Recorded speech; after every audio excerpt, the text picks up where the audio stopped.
सब गोटे के प्रणाम करे छी। हम भावना मिश्रा एखन happy for U page per live छी आ हमर संग बहुत रास विद्वान जन अछि और एखन जे पोथी पर हमर सबके परिचर्चा अछि, पोथी के नाम अछि शुभ पद्मात्मक परिचय और एमे बहुत रास जे छै से रचनाकार के बारे में उनकर जे एहन गुण के वर्णन पद के माध्यम से कैल गेल है जे अहाँ सब भी पढ़ब तो पोथी बहुत नीक लागत और आनंद के अनुभूति है।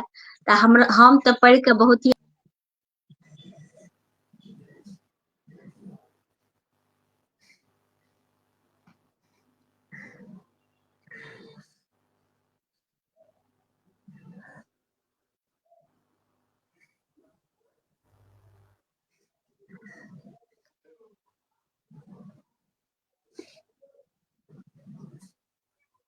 हट गेल रही, ते लेल क्षमा चाहब। किछ हल्का सा नेटवर्क के इशू भ गेल रहे, ते कारण से हम कनी डिस्कनेक्ट भ गेल रही, ते लेल क्षमा चाहब।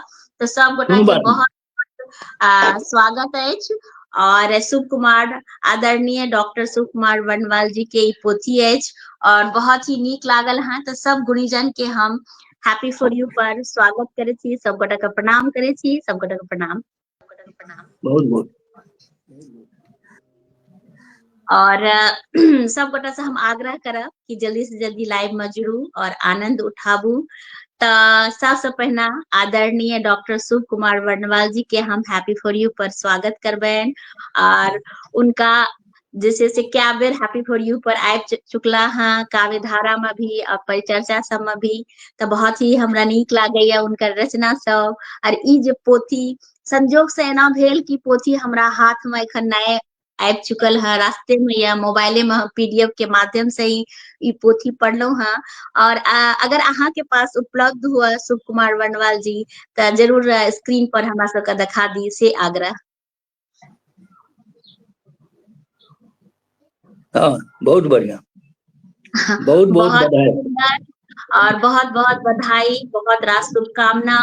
और ई पोथी पोथी पढ़ के हमरा बहुत ही आनंद लागल और ई पोथी के जे पाछा के जे कवर पेज में जे लिखल छै डॉक्टर शुभ कुमार वर्णवाल जी के बारे में, तो हम चाहब कि 4 लाइन हम अवश्य अहाँ सबके सुनाबी।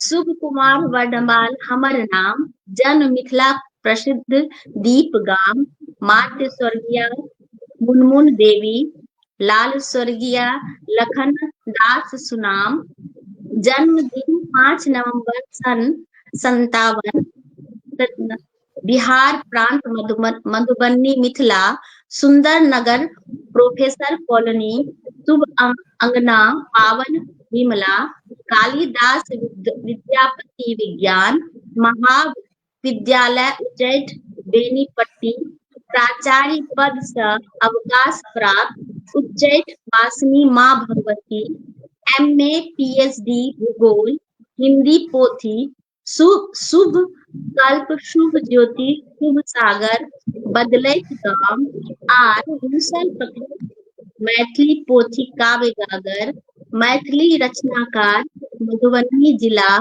पोथी शुभ पदात्मक परिचय, कृपा मैथिली मिथिला नगरी, बुझब सफल जौ पाठके रुचय। बड़ा ही नीक इनकर पोथी के पीछा में जे कवर पेज छै पर बहुत सुंदर सन के छथिन अपन रचना देलखिन है, ते लेल इनका बहुत बहुत शुभकामना, बहुत रास बधाई।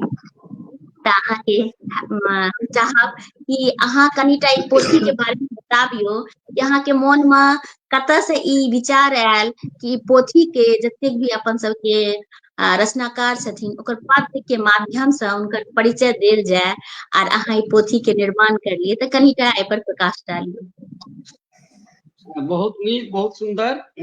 सबके पुनः हम अभिनंदन करै छी, स्वागत करै छी और बहुत बहुत आभार प्रकट करै छी, धन्यवाद दै छी भावना जी के जे ई सुअवसर प्रदान कयलनि आ एते गोटे के एक जगह एक मंच पर सब साधक साहित्यकार के जुटौलनि। ई पोथी जे छै एकर निर्माण में सबसे विशेष श्रेय छनि हमर साहित्यकार अजीत आजाद जी के। बिल्कुल बिल्कुल, बहुत बिल्कुल प्रकाशक के तो बहुत ज्यादा होय छै और ओ तो एक प्रकाशक और रचनाकार दुनू छथिन, तऽ बिल्कुल बहुत ही नीक गप। आजाद जी हम पहले लिखित रही हिंदी में, जी जहिया ई बनी एला और मैथिली के जे ज्योति जलवा लगला, तो जी ज्योति जे जलवा लगला तो हमरा सबके ई एना एहि रूप से प्रेरित केलथि आ प्रभावित भेलहुँ हम सब जे एकदम सही में हिंदी लिखै छी, बड़ बढ़िया राष्ट्रभाषा छै, लेकिन मुख्य रूप से एकदम मैथिली दिस आबि गेलहुँ। और ओहिमे बहुत बढ़िया। निश्चित रूप से पुनः हम कहब जे अजीत आजाद जी आब हमरा की परखलनि, ई कहलनि हमरा जे श्रीमान अपने ई काज करियौ आ ई अपने से हेतै, हम बुझै छी। हमरा ई कहलनि तऽ पहिल जे कविता हम लिखलियै काव्यात्मक परिचय से अजीते जी पर लिखल। वाह और अजीत आजाद जी पर लिख के हम हिनका जी पठौलियन पर, ई बड़ा प्रसन्न भेला और प्रोत्साहित केला जे सर एकदम जी ठीक छै, अपने शुरू करियौ। ओकर जी बाद हम सदै जे छै से एकरा लिखऽ लगलहुँ, हिनका जी पठबऽ लगलहुँ आ ओकर जी बाद जे छै से एहि पोथी के नाम रहे परिचय माला। अच्छा परिचय माला नाम रहे, पोथी 121 साहित्यकार पर प्रायः रहे जे आब फाइनल करब, लेकिन हमरा जी अखन उपस्थित छथि पटल पर ई प्रोफेसर जी अरविंद कुमार सिंह झा। ई जी देखलनि कोना न कोना जानकारी भेटलनि, बहुत आत्मीय संबंध अछि हमरा हिनका से। कहलनि जी श्रीमान हड़बड़ियो नहीं करियो, हड़बड़ी नहीं करियो, एकरा जी खने और करियो। तो हम कहलिए कहल जाओ की कैल जाए, तो सर एहिमे और नाम सब जुटते जे बहुतो छूटल छै। अच्छा सेहो हम बहुत बहुत धन्यवाद दै छियनि जी, हमरा 31टा साहित्यकारक बायोडाटा जे उपलब्ध नहीं होइ छला परिचय, उ सब हमरा अरविंद जी उपलब्ध करौले। ओकर बाद 35टा हमरा से उपलब्ध करौलनि बायोडाटा श्रीपति सिंह, डॉक्टर श्रीपति सिंह पछी देउरी। अच्छा 71 साहित्यकारक परिचय जे छै से हमरा उमेश मंडल जी वो उपलब्ध करू। ओकर बाद जे छै से हम व्यक्तिगत जे छै संपर्क क के एहि पोथी में 230टा रचनाकार छथि मैथिली, और ई नवम शताब्दी के कवि या जे कहियो डाक के तो हम सब बहुत तरह कहै छियनि, तऽ डाक से लऽ के आ अंतिम जे छै से 2024 नवम शताब्दी से लऽ के 2024 ई अंतिम कवि 230 में अंत में छथि शारदा झा। शारदा नाम छलनि, तें उ संजोग से एकदम अंतिम में एली आ ई पोथी के एहि तरह की रचना भेल।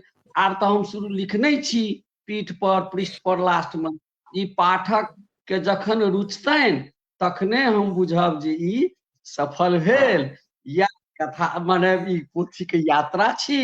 आब सबके लोग एतऽ जते गोटे मंच पर छथि सबहक जी हाथ में अहाँ छोड़ के सबके बिल्कुल या बिल्कुल हाँ बिल्कुल सच कह रहल छियै। एक्चुअली ई जे लाइव रहे पोथी पर परिचर्चा ओ एक सप्ताह बाद होय के रहे, लेकिन हमर किछ अगला सप्ताह में व्यस्तता छै, जे कारण से एकरा हम जल्दी जे छै से कऽ देलियै। ते कारण से हमरा पास पोथी नहीं पहुंच सकल, से हमरा कनी एक रति मन में क्षोभ अछि, मुदा पीडीएफ अछि तऽ पढ़ने छी तऽ बहुत ही नीक लागल। और एखन हम लाइव के माध्यम से ई हम एकटा आर हमरा खुशी के गप अछि तऽ सब गोटा के जरूर बतेबै, जखन अहाँ के एते रास कवि कवित्री के जहन अहाँ के पास नंबर उपलब्ध भेल, ई पोथी के अहाँ निर्माण करैत रही तऽ सारा नंबर हमरा अहाँ पठा देलहुं आ कहलहुं कि अहाँ के काव्य धारा के लेल ई बहुत नीक रहत, तऽ ओ हमरा वास्ते बहुत ही नीक रहल। और ओ के माध्यम से भी हम बहुत गोटा के बजेलियन, आमंत्रित करलियन काव्य धारा में, जकर फलस्वरूप एखन लगभग 200 एपिसोड होय ले जा रहल अछि काव्य धारा के। तऽ काव्य धारा के लेल भी हमरा ई पोथी बहुत ही जे छै से महत्वपूर्ण अछि। और इएह हमरा लागैया जे केओ भी व्यक्ति जे अपन सबके कवि कवित्री पुराना जे साहित्यकार छे जे ईस्वी से अहाँ कहलिए उनका बारे में अगर किछ पद के माध्यम से जानकारी प्राप्त करे ले चाहतीन, मोबाइल नंबर ले ले चाहतीन, तो इनका लेल ई पोथी बहुत ही महत्वपूर्ण छे। तो अहाँ सब जरूर पढ़ी, आनंद उठाबी। तो जहन अहाँ आदरणीय अजीत आजाद जी के नाम लेलिए कि उनकर जे छथिन बीज छथिन वह, तो हम साहब चाहबे कि आदरणीय अजीत आजाद जी के हैप्पी फॉर यू पर स्वागत करबेन। बहुत रास काव्य धारा में भी आबि चुकल है छथि, संग संग जे छै बहुत रास परिचर्चा में भी आयल छथि। तो अहाँ के हैप्पी फॉर यू पर बहुत बहुत स्वागत अछि। सबसे पहले तो ई नीक आयोजन के लेल हम हैप्पी फॉर यू और ओकर संस्थापक भावना जी के से धन्यवाद दै छियनि जे ओ एहि किताब के नोटिस लेलनि।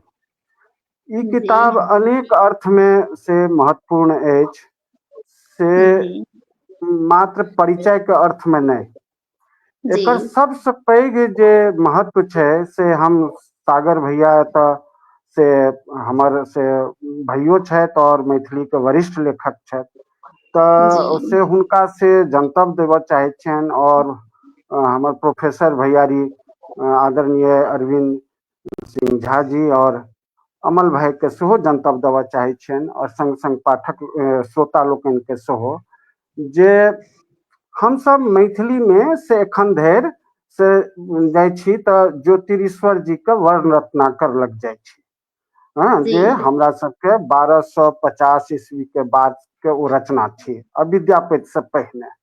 तो और बहुत आगू जाइ छियै तो हम सब बुद्ध सरपा या बौद्ध के जे 84 टा जे सिद्ध छलखिन हैं ततऽ तक जाइ छी, हम सब बौद्ध गाम तक जाइ छी। लेकिन डाक पर हम सब नहीं जाइ छियै। और डाक जे छलखिन हैं से मने से गौतम बुद्ध के समय से सेहो पहिने बारह मिहिर के ओ पुत्र छलखिन, और हुनकर जे ईस्वी छै से विद्यापति से 1500 साल पाछू। अर्थात डाक के एहि किताब में शामिल करे के जे मतलब भेले, वर्णवाल जी जे डाक के शामिल कलन, एकर मतलब छै जे ओ जे विद्यापति और ज्योतिरीश्वर के जे हमर एकटा मानक ढिमका अछि, एकटा जे पहाड़ अछि, तकरा कने पाछू लऽ के चलि गेला अछि। अपन साहित्य के से बहुत पुरान कऽ देलखिन हैं, और एहि रूप में से ई एकटा मान्यता सेहो दऽ देलखिन हैं। और मैथिली के किताब में आप तो मैंने आइए से महत्वपूर्ण घोषणा भेल है साहित्य अकादमी पुरस्कारक। अहाँ के मंच से हम से महेंद्र मलंगिया जी के बधाई दै छियनि, बहुत नीक निर्णय भेले है। मलंगिया जी के से डाक पर काज छनि, महत्वपूर्ण काज छनि। ओहि से पहिने से डाक पर मोहन भारद्वाज जी के काज छनि, पुस्तकों छै प्रकाशित। और अनेक विद्वान लोकनि, शशिनाथ बाबू प्रभृत अनेक विद्वान लोकनि डाक पर काज केलखिन हैं। लेकिन वो काज के हम सब मान्यता के स्तर पर बहुत से एखनो तक अपन व्यवहार में नहीं अनलिए है। बातचीत के क्रम में या अपन छात्र सबके डाक लग धरि नहीं जा देलिए। ततः ई डाक के परिचय में शामिल क के ओकरा मैथिलीकरण क के मैथिली में से स्थापित क देलखिन। और एहि पर आब कोनो संशय नहीं रहले जे हम सब वर्ण रत्नाकरे लग ठहरी। हमर काव्य धारा से डाक लगे जे विद्यापति से 1500 साल पहलुका छथि। तो ई एकटा एहि रूप में एकर महत्व छै।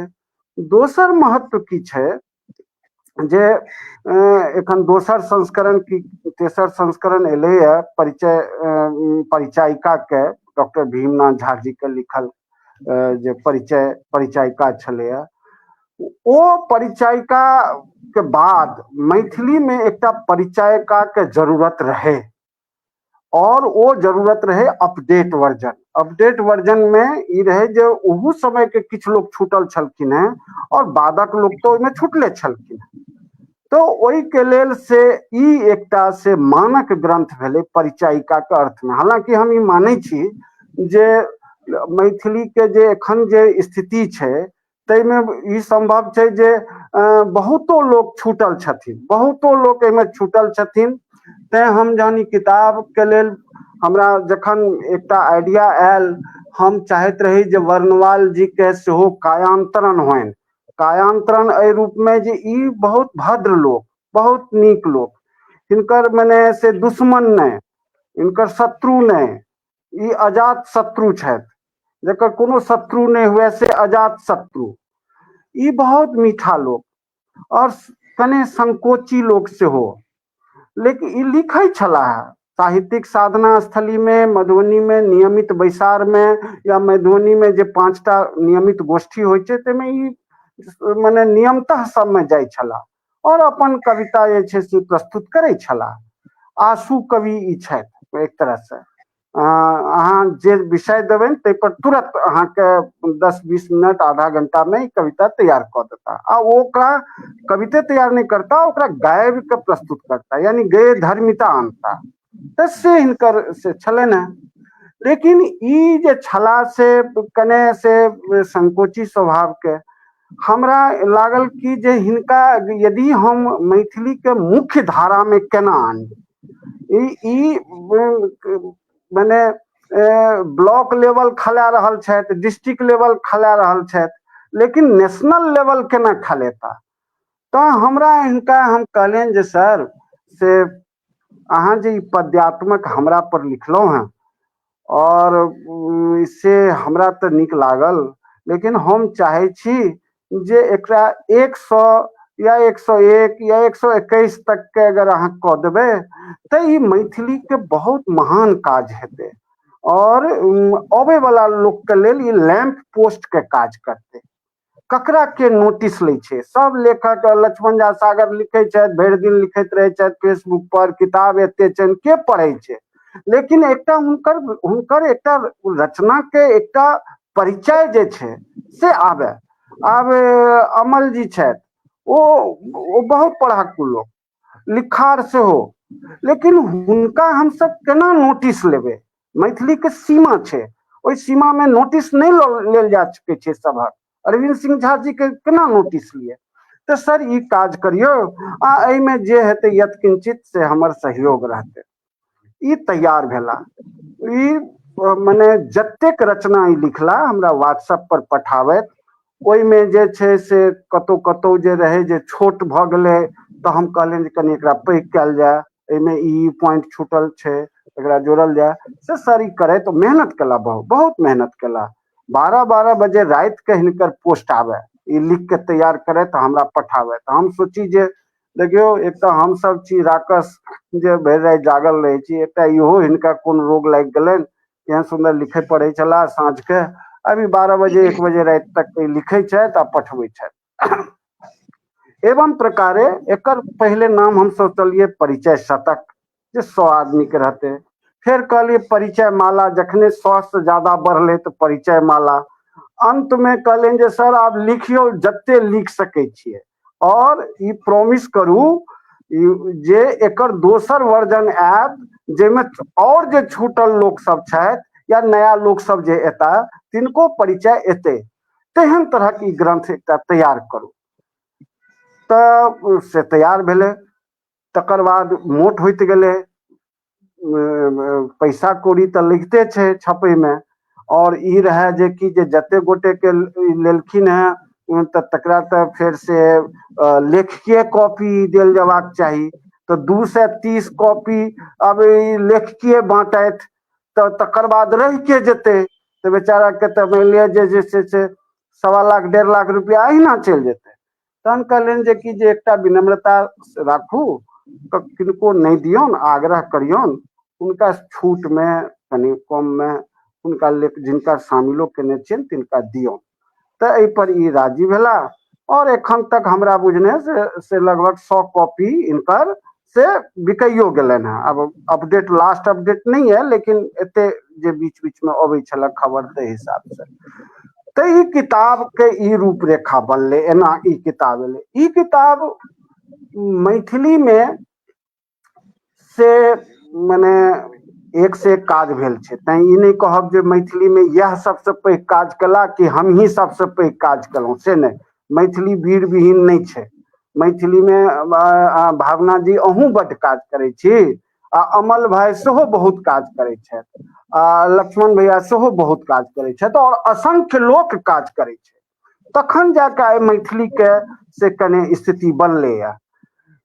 तै सबटा बात के ध्यान में रखैत हम ई कहब जे मैथिली में से 2टा 3टा काज रेखांकित करऽ वाला भेल है, जैमे एकटा रविंद्र कुमार चौधरी जी के समकालीन मैथिली लेखक कोश जे एलैया से, और ई जे हिनकर एलनि हैं से, ई 2टा टटका जे किताब आयल है से बहुत नीक मने से काज छियै।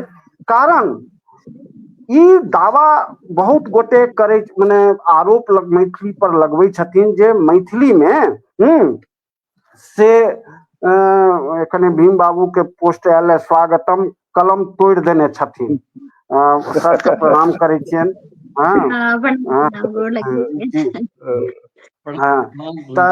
बीच बीच में कमेंट सब अबैत रहे, तै से कहलौं।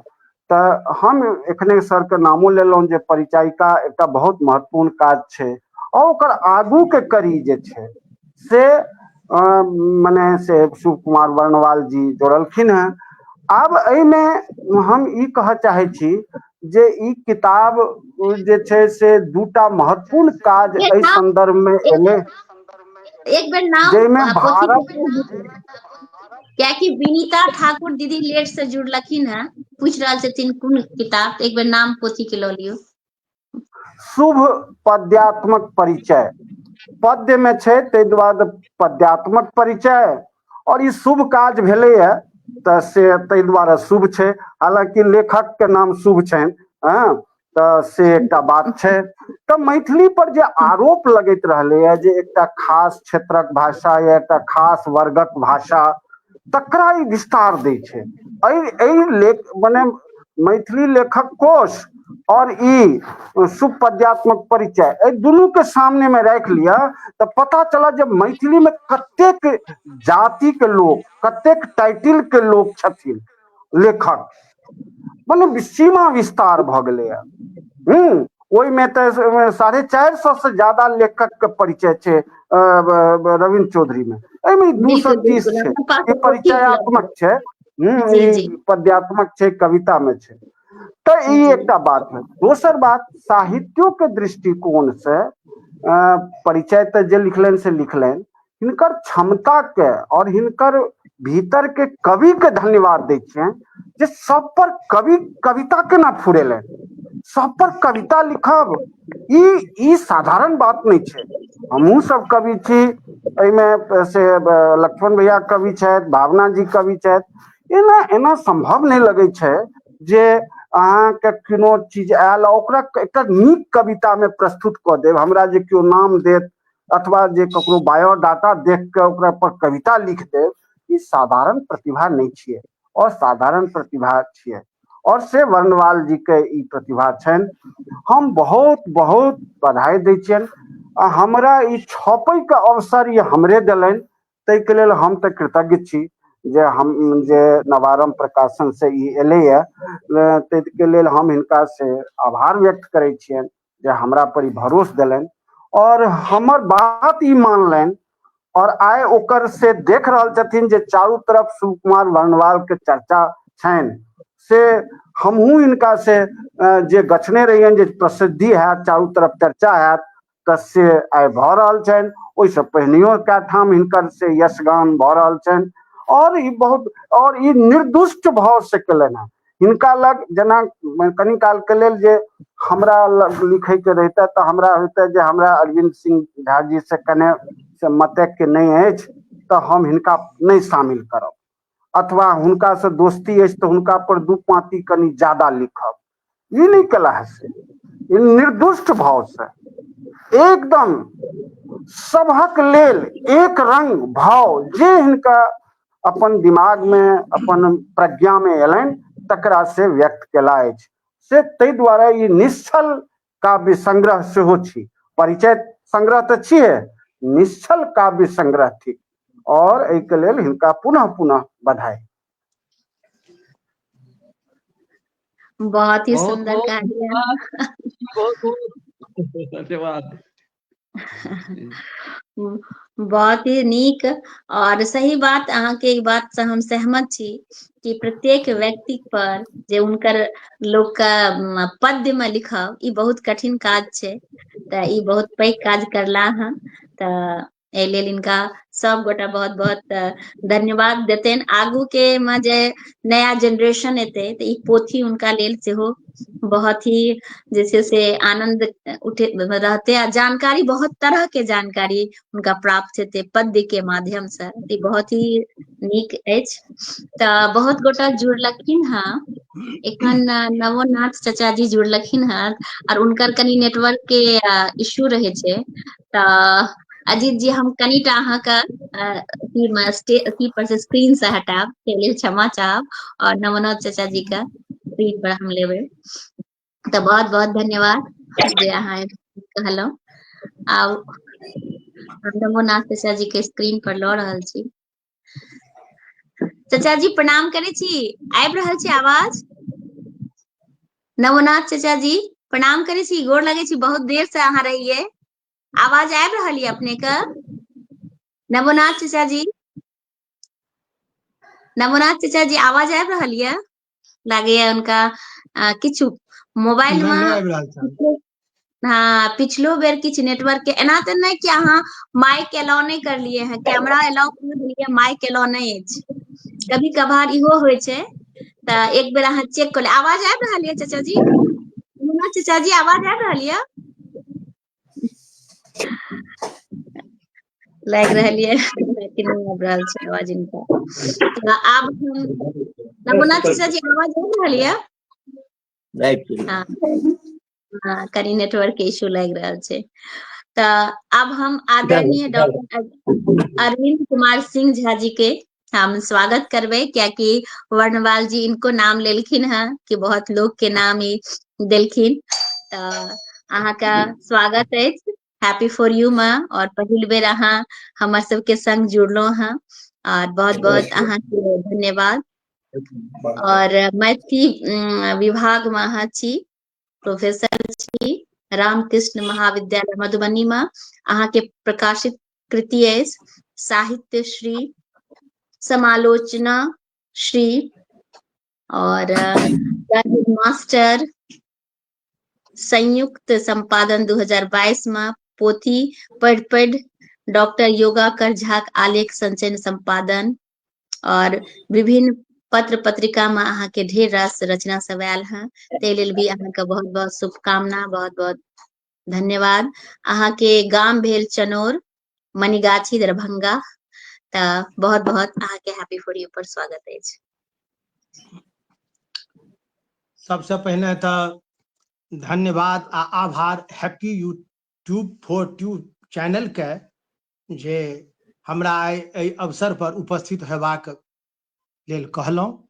आइ हम संजोग से पहिल बेर एहि कार्यक्रम में उपस्थित छी, ताहि लेल कविवर के सेहो धन्यवाद, शिव कुमार वर्णवाल बाबू के। बहुत बहुत धन्यवाद एकर अपने रचनाकार जे के। छथि पोथी के, शिव जी कुमार वर्णवाल जी, ई जी भूगोलक छात्र छथि। जी भूगोलक छात्र रहि के मैथिली जी में एहि तरहक रचना करै छथि। मैथिली में हिनकर 6ठम पोथी एहि बीच में आबि रहल छनि 2-4 दिन में। तो 6 टा नीक नीक पोथी मैथिली में लिखलनि, विभिन्न विधा में। ई हिनकर बड़ पैघ वैशिष्ट्य छनि। आ साहित्यक प्रति जे हिनकर निष्ठा छनि, तत्परता छनि, सेहो अनुकरणीय छनि, प्रशंसनीय छनि। हिनकर कहबे कलन अजीत आजाद जी, हिनकर एहन चुंबकीय व्यक्तित्व छनि जे ई अनायासे सबसे जुड़ैत रहला आ सभक संग हिल मिल के रहबाक हिनका बहुत पैघ कला छनि। ई आशु कवि छथि, हम तऽ हिनका सएह मानबनि। कारण जे ई कहबे कलन, स्वयं कहलनि जे पोथी जखन फाइनल करे छला तऽ संयोग से नवारंभ कार्यालय हम एक दिन पहुंचल रही, हमरा ई देखौलनि अपन पोथी। कहलियनि जी तऽ नहीं छपाउ एकरा, कारण जे एकरा छपबै में किछु निश्चित ऐड करनाइ जरूरी अछि। बहुतो साहित्यकार छथि जे साहित्य अकादमी से पुरस्कृत साहित्यकार छथि, एहिमे छूटल छथि। हम हिनका देलियनि ओकर विस्तृत विवरणी, आ विवरणी जखने व्हाट्सएप पर पठबै छलियनि आधा घंटा के भीतर इहो काव्य रचना हमरा पठा दै छला कि ई भेलै कि किछु पोथी हिनकर छूटल छनि। ई आधा घंटा के भीतर हमरा प्रत्येक बेर पठबै छलथि आ तै हम हिनकर काज तत्परता से केलियनि जे एहन जे लगनशील साहित्यकार छथि हुनकर काज में कतौ बाधा हम नहीं हमरा हेबाक अछि। एहि पोथी से पहिने परिचय से संबंधित बहुतो पोथी मैथिली में आयल छै, मुदा ई एकटा अलग रूप में छै, काव्यात्मक रूप में छै, पद्यात्मक रूप में छै। सबसे पहिने तऽ गद्यात्मक पोथी सब बहुतो आयल छै। प्रोफेसर शैलेंद्र मोहन झा के छनि परिचय निचय, ओकर बाद व्यथित जी के छनि मैथिली कवि दर्शन, फेर एकटा पोथी एलनि डॉक्टर शिवाकांत ठाकुर के मैथिली कवि परिचय, प्रोफेसर भीमनाथ झा के पोथी छनि परिचायिका जकर 3-3टा संस्करण सेहो निकलि गेल अछि। वंदना किशोर आ किशोर केशव के छनि एकटा अक्षर पुरुष। एहि सब पोथी में मैथिली के जे साहित्यकार छथि हुनकर विस्तृत विवरणी छनि, विस्तृत आलेख छनि। परिचायिका तऽ माइल स्टोन अछि, 61टा साहित्यकारक जे में परिचय छै ओ जे पढ़ि लेब तऽ मैथिली साहित्य में ओकर रचना से पूर्वक साहित्य पर बेसी पढ़े के नहीं काज पड़त जँ ओ पढ़ि लेब तऽ। आ वह अनुपलब्ध छलै सबठाम, तऽ आब नव संस्करण जे आबि गेलै तऽ ओ सर्वजन सुलभ फेर भऽ गेलैया।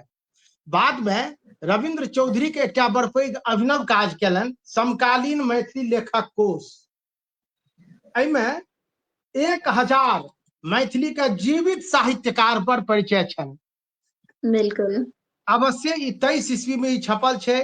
ई हिनकर एकटा लक्ष्य छलनि जीवित साहित्यकार से मैथिली में 1000 साहित्यकार पर ई काज केने छथि। एहिमें समकालीन मैथिली लेखक कोश में, मुदा ई विशेष रूप से ही डायरेक्टरी एकरा सेहो कहि सकै छी, कारण जे एहिमें ई अपनों से लिखने छथि, कारण जे एहिमें साहित्यकारक जन्म कतऽ भेलनि, हुनकर मोबाइल नंबर की छै, पता छनि आ पूरा हुनकर रचना सभक चर्चा छनि। किछु छुटलो छै रचना सभक चर्चा, लेकिन बहुतो एहिमे छनि। इहो बहुत नीक काज केने छथि। मुदा ई जतेक पोथी के नाम हम कहलहुं हैं से गद्य में अछि। पद्य के रूप में ई पहिल पोथी छी जे शुभ पद्यात्मक परिचय जे हमरा लोकनि के भेटैया। 230 सबसे पहिने तकर आवरण पृष्ठ हमरा बड़ आकृष्ट केलक है जे मधुबनी जिला के एहिमे नक्शा छै। अवश्य ही मधुबनी जिला पर केंद्रित छै पोथी। सुपद्यात्मक परिचय के शुरुए में लिखने छथि, मुदा एहिसँ लोक ई नहि बुझतै जे कतुक्का छियै, सभक छै वा मधुबनी के छै। ताहि लेल एहिमे जे मधुबनी जिला के नक्शा दऽ देने छथिन ई आवरण पृष्ठ पर, ई बहुत नीक छनि। आब एकटा 3 चीज बीच तरहक में एहिमे हम साहित्यकार सब भेटता हाँ एहिमे। आज हाँ क्षमा चाहब कि बीच में अहाँ के हम रोक रहल छी कि आब ई जे हाँ मधुबनी जिला के क के जेकरा अलग करलखिन रह, इनका आर काज बढ़ गेले हैं।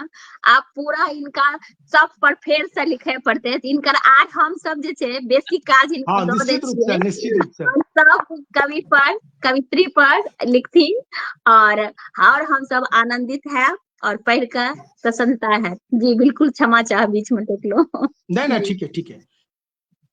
ई पोथी जे छनि एहिमे 230टा साहित्यकार पर केंद्रित छनि जे 3 तरह एहिमे भेटैया। एकटा तऽ आदिकालक जे साहित्यकार सब छथि हुनकर भेटत, तकर बाद मध्यकालीन जे साहित्यकार छथि से भेटत, आ आधुनिक कालक जे साहित्यकार छथि तिनकर पर केंद्रित अछि। ई तीनू तरहक साहित्यकार के अपना में समेटबाक ई पोथी में केने छथि। डाक सँ लऽ के डाक ज्योतिरीश्वर विद्यापति सँ लऽ के जतेक चिर स्मरणीय छथि, आब हमरा लोकनिक बीच नहीं छथि, हुनकर सब पर सेहो ई अपन पोथी में काव्यात्मक रूपरेखा देने छथि। कविशेखर बद्रीनाथ झा भेला कि ईशनाथ झा भेला, बाबू लक्ष्मीपत सिंह छथि कि मनमोहन झा, सुभद्र झा, उपेंद्रनाथ झा व्यास, जयकांत मिश्र, गोविंद झा, अंबिकानाथ मिश्र, महीनाथ झा, हेतुकर झा, बाबू धर्मानंद सिंह, जयधारी सिंह, जोगाकर झा, जशोदानाथ झा प्रभृति जतेक आब नहीं छथि साहित्यकार, हुनकर लोकनिक साहित्य के सेहो ई केंद्रित करे, हुनका पर अपन काव्यात्मक परिचय देने छथि जे बहुत विद्वतापूर्ण ढंग से नीक जकाँ एहिमे ई स्पष्ट केने छथि। अहिना जे एखनो जे साहित्यकार सब दिन राति अहर्निश मैथिलीक सेवा में लागल छथि, हुनकर लोकनिक परिचय सेहो एहिमे नीक जकाँ भेटैया। प्रोफेसर भीमनाथ झा, डॉक्टर किशोरनाथ झा, मोहिनी झा, निर्जा रेणु, जगदीश मिश्र, गंगेश गुंजन, जगदीश प्रसाद मंडल, कुलधारी सिंह, एहन बहुतो साहित्यकार छथि, महेंद्र नारायण राम, फूलो पासवान, जिनकर परिचय हमरा लोकनि एहि पोथी में देखै छी आ ओहिसँ हमरा लोकनि लाभान्वित होइ छी। मध्यकाल अखन जे साहित्यकार सब छथि, स्थापित साहित्यकार सब छथि, तिनकर तऽ चर्चा एहिमे छनिए। एहिसँ बेसी महत्वपूर्ण हमरा लगैया जे अखन एहनो बहुत साहित्यकार छथि जिनकर चर्चा साहित्य में नहीं भऽ रहल छनि यत्र तत्र। जे स्थापित साहित्यकार छथि हुनकर चर्चा तऽ सबठाम होइते छनि, हमरा लोकनि पढ़िते छी, मुदा जे अचर्चित साहित्यकार छथि तिनका प्रकाश में आनि देब एहि पोथीक सबसँ पैघ वैशिष्ट्य हम मानै छी। एहन बहुत साहित्यकार छथि जेना बद्री नारायण राय छथि, आदित्यनाथ झा छथि, दुर्गानंद मंडल छथि, शैलेंद्र मोहन मिश्र छथि, पूनम झा छथि, गौरी शंकर शाह छथि, शारदा झा कहलनि। एहन बहुतो साहित्यकार छथि जिनकर एहिमे ई चर्चा केने छथि आ प्रत्येक साहित्यकार पर ई स्वतंत्र रूप से कविता के रचना केने छथि। 230टा साहित्यकार पर केंद्रित जे छनि से सब ई स्वतंत्र रूप से एहि पर चर्चा केने छथि। मुदा हमरा जे एहि पोथीक प्रसंग में कहबे कयलनि भावना जी, से हमहूँ कहब जे एहि पोथी में जतेक साहित्यकार पर चर्चा केने छथि, माने 230टा, ताहिसँ बेसी छूटल छनि। मधुबनी जिला के हम खास कऽ के कहै छी, आन ठामक तऽ गप छोड़िए दियौ, मधुबनियो जिला में जतेक साहित्यकार पर एहिमे चर्चा छनि ओहिसँ बेसी छूटल छनि। ओ अनुसंधान कार्य करब जरूरी, आ एकर जे दोसर संस्करण निकलते वा दोसर भाग निकालता से हमर अनुरोध कईवर से। हमरो से जे संभव रहत से हम सहयोग करबे करबनि, ओ जरूरी छै। आइ सद्य किछुए काल पूर्व घोषणा भेल है महेंद्र मलंगिया के भेटलनि साहित्य अकादमी पुरस्कार। हिनका जे जोड़ि दी तऽ 56टा साहित्यकार मैथिली में छथि अखन तक सम्मानित पुरस्कृत। 56टा साहित्यकार में 23टा साहित्यकार छथि मात्र मधुबनी जिला के। तो मधुबनी जिला के डाटा अहाँ बुझि सकै छियै जे कतेक साहित्यकार छथि। 56 में 23, 22 छला 23 आइ आबि गेला। 23 साहित्यकार में सेहो किछु छूटल छथि। जेना पहिल पुरस्कार भेटलनि जशोधर झा के, सतलखा हुनकर घर छनि। पहिल पुरस्कार भेटलनि जशोधर झा के मिथिला वैभव पर, ओकर चर्चा एहिमे नहीं छै। अहिना वैद्यनाथ मल्लिक विदु छूटल छथि, चंद्रनाथ मिश्र अमर सन साहित्यकार छूटल छथि, जयमंत मिश्र छूटल छथि, जीवकांत छूटल छथि, विवेकानंद ठाकुर छूटल छथि, श्याम दरिहरे छूटल छथि, कमलकांत झा छूटल छथि। ई तऽ 8टा साहित्य अकादमी से पुरस्कृत साहित्यकार छूटल छथि। आ धीरेन्द्र सन और कतेको लब्ध प्रतिष्ठ साहित्यकार सब छूटल छथि। ई कहबाक हमर तात्पर्य ई नहीं अछि जे ई हिनकर पोथी में कमी छनि। छूटल एतेक छथि और बहुत छूटल हेता, ताहि दृष्टि से ही हम एकर उल्लेख केलहुं हैं। ई जखन पोथी के लोकार्पण भेलै ओकर बाद एकरा फेसबुक पर हम पोस्ट केलिए। पोस्ट करबाक हमर एकेटा उद्देश्य छलै एकर विषय सूची, जे कतेक कवि एहिमे साहित्यकार एहिमे आयल छथि। बहुतो गोटे के एहिमे अयलनि जे हमर नहीं अछि, हमर नहीं अछि। ओ सबटा श्रीमान नोट केने हेता। जे छूटल छथि ओ तुरंत ऐसे ही बुझि गेलखिन, आ अगिला जे एकर भाग 2 औते ओहि ओ साहित्यकार निश्चित रूप से आबि जेता। एहि पोथी के एकटा और विशेषता तऽ छैहे। सबसे पैघ विशेषता एखन तुरंत पर 2-3 दिन पूर्व एकटा सद्य लोकार्पित पोथी छै। विनयानंद झा के लब्ध प्रतिष्ठ इतिहासवेत्ता छथि, हुनकर पोथी अयलनि मधुबनी वर्तमान और अतीत। ई पोथी छै।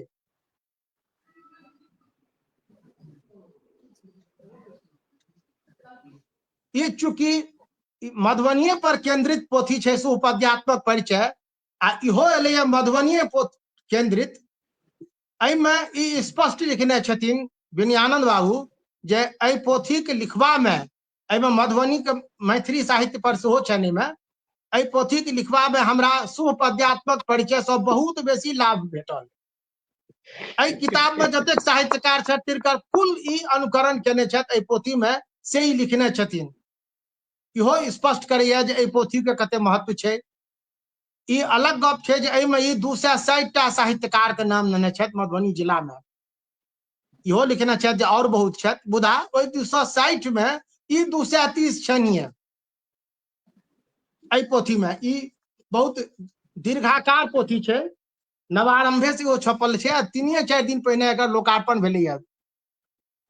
एहि सब दृष्टि से हम मान सकै छी जे परिचय के प्रसंग में साहित्यकार लोकनिक की नोट प्राप्त करे में कोन कोन पोथी छपल छनि, कतऽ जन्म छनि, कहिया जन्म भेलनि, ई सब बुझबाक लेल ई शुभ पद्यात्मक परिचय निश्चित रूप से माइल स्टोन के काज करत।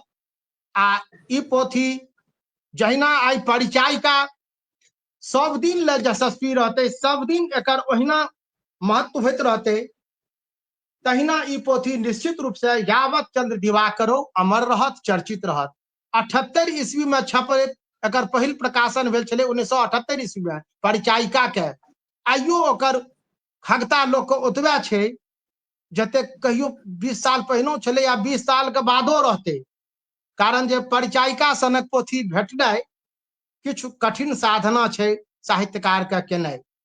तहिना ई पोथी निश्चित रूप से सब दिन यशस्वी रहत, हिनकर कीर्ति वल्ली के फहरबैत रहत, से हमरा पूर्ण विश्वास अछि। बहुत बहुत धन्यवाद, आभार। बहुत सुंदर खोइचा छोड़ा छोड़ा के अहाँ पूरा जे छै से वर्णन कर लिए हैं। सब पोथी के में शामिल कर लिए हैं। बहुत ही नीक गप। और वर्णमाल जी पर आर कंटा एले हैं भार कि अब हमरो एक बीच में हम अपन कंटा छोट सन के मन के गप बता रहल छी। जन हमरा पता चलल कि पोथी लिख रहल छथिन, ई हमरा पठेलखिन त हम इनका कहलिए देखियो हमर नाम छूटल अछि। हाँ हमर नाम नहीं लिखलो। अगला बेर अबिए जायत। दोसर भाग एकर अनिवार्य छै, भाग 2 बिल्कुल। आ ओ हिनके करबाक छनि। बिल्कुल। तो ये हमरा कहलत कि सिर्फ मधुबनी जिला के छै, एखन हम सुपौल जिला दिस नहीं गेलहुं हैं। तो हम कहले नहीं आब अहाँके सुपौल जिला दिस जाय पड़त। तो ई कहलत कि हाँ अवश्य हम जेबै। तो बिल्कुल सत्य कहलिए कि इनका आब एहि पर जे छै से जाबैये पड़तै। और बहुत जल्दी हमरा पूर्ण विश्वास है। और ई बात के हमहू समर्थन करे छी अहाँ के गप के कि आर अदितो जी कहलखिन हैं जे कि अगर कोनो भी इनका काज कभी एना टाइप के होय छै कि ए विषय में ई पता करनाइ छै या एतक ई वाला देखियो त की छै, तो तुरंत आधा घंटा 15 मिनट में इनकर जवाब जे भी रहे छै से तुरंत पता क बता दे छथिन। तो से एकदम जना एकटा प्राध्यापक छथिन, एकटा अथी छथिन, प्रिंसिपल रहथिन, तो ओहि हिसाब से एकदम तुरंत एक्शन ले छथिन आ तुरंत जे छै सबका जे उनकर परेशानी छै तकरा दूर करे छथिन। तो बहुत ही नीक और बहुत बहुत अहाँके शुभकामना, बहुत रास बधाई। तो आब हम आदरणीय जे छै से चाचा जी के हम आमंत्रित करबे। हमरा लागे एक बेर हम फिर से चेक करिए। नमोनाथ चाचा जी डिस्कनेक्ट भ गेलखिन हैं, उनकर पता नहीं किछु मोबाइल में हमरा लागे जे कि दिक्कत भ रहल छै, ते कारण से उनका आवाज नहीं आबि रहल छै। तो हम आदरणीय लक्ष्मण झा चाचा जी के जे छै से आमंत्रित करबै। ई त काव्यधारा में भी आयल छथि और बहुत रास परिचर्चा में भी। एखन हम बिहन कथा के महीना में एकटा जैसे कथा गोष्ठी करे छियै, पिछला महीना में यह आयल रहथिन। त बहुत इनकर हमरा सब पर स्नेह और आशीर्वाद रहे छै। त हैप्पी फॉर यू पर अहाँ के पुनः बहुत बहुत स्वागत है, प्रणाम करे छी। बहुत बहुत बहुत अहूँके धन्यवाद भावना जी। हमरा किछु कहके लेल अरविंद कुमार सिंह झा जी तऽ किछु रहे ने देलखिन हैं। जतेक बात हम सोचने रही जे कहबै, हमर आवाज अबैया? जी जी जी बहुत नीक से आबि रहल है, बहुत नीक से आबि रहल है। हम जतेक बात हम मन में सोचने रही जे हम कहबै एहिमे आइ, सबटा अरविंद कुमार सिंह झा सबटा कहि देलखिन। तो हमरा लग किछु नहीं बच गए।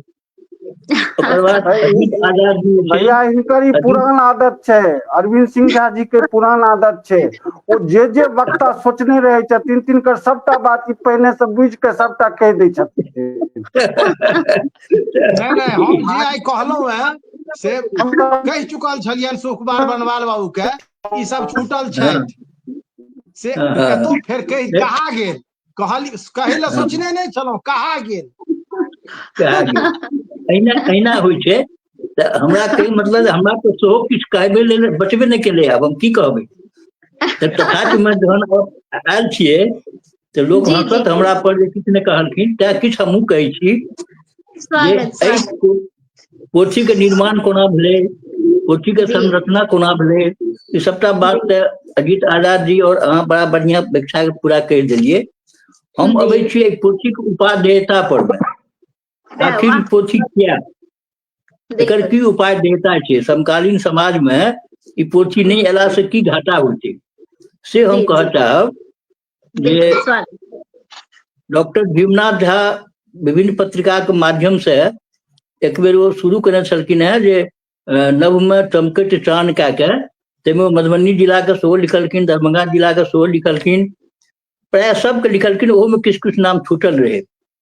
तऽ ओ परिकल्पना तऽ हुनकर छलनि हैं जे अपन समाज में, अपन साहित्य, अपन परिवार में, गाँव में, कतौ बाहरो के दिल्लियो में छथि लेकिन मधुबनी के छथि, तो साहित्यकार मधुबनी के कहेथिन। तऽ हुनका सब पर चर्च हेबाक चाही, कतौ एक जगह डायरेक्टरी के रूप में हुनकर व्यवस्था रहक चाही, वर्णन रहक चाही। आइ हम सब विद्यापति के जन्म तिथि नहीं बुझे छियै, इनको किताब में विद्यापति के जन्म तिथि जे छै 1350 लिखल छै, दिन और महीना नहीं लिखल छै। तकर कारण की रहे, ओहि समय में डॉक्टर शिव कुमार वर्णमाल जी सन केओ तेहन तेजस्वी लोक नहीं छलखिन। डॉक्टर शिव कुमार वर्णमाल जी काज केलखिन हैं जे हमरा सबक जे परवर्ती जे हमर सबके रचनाकार हथिन, या हमरा सबक बादक पीढ़ी के जे रचनाकार सब हथिन, हुनका ई झंझट नहीं रहतन जे झंझट हमरा सबके विद्यापति के लेल भेल है।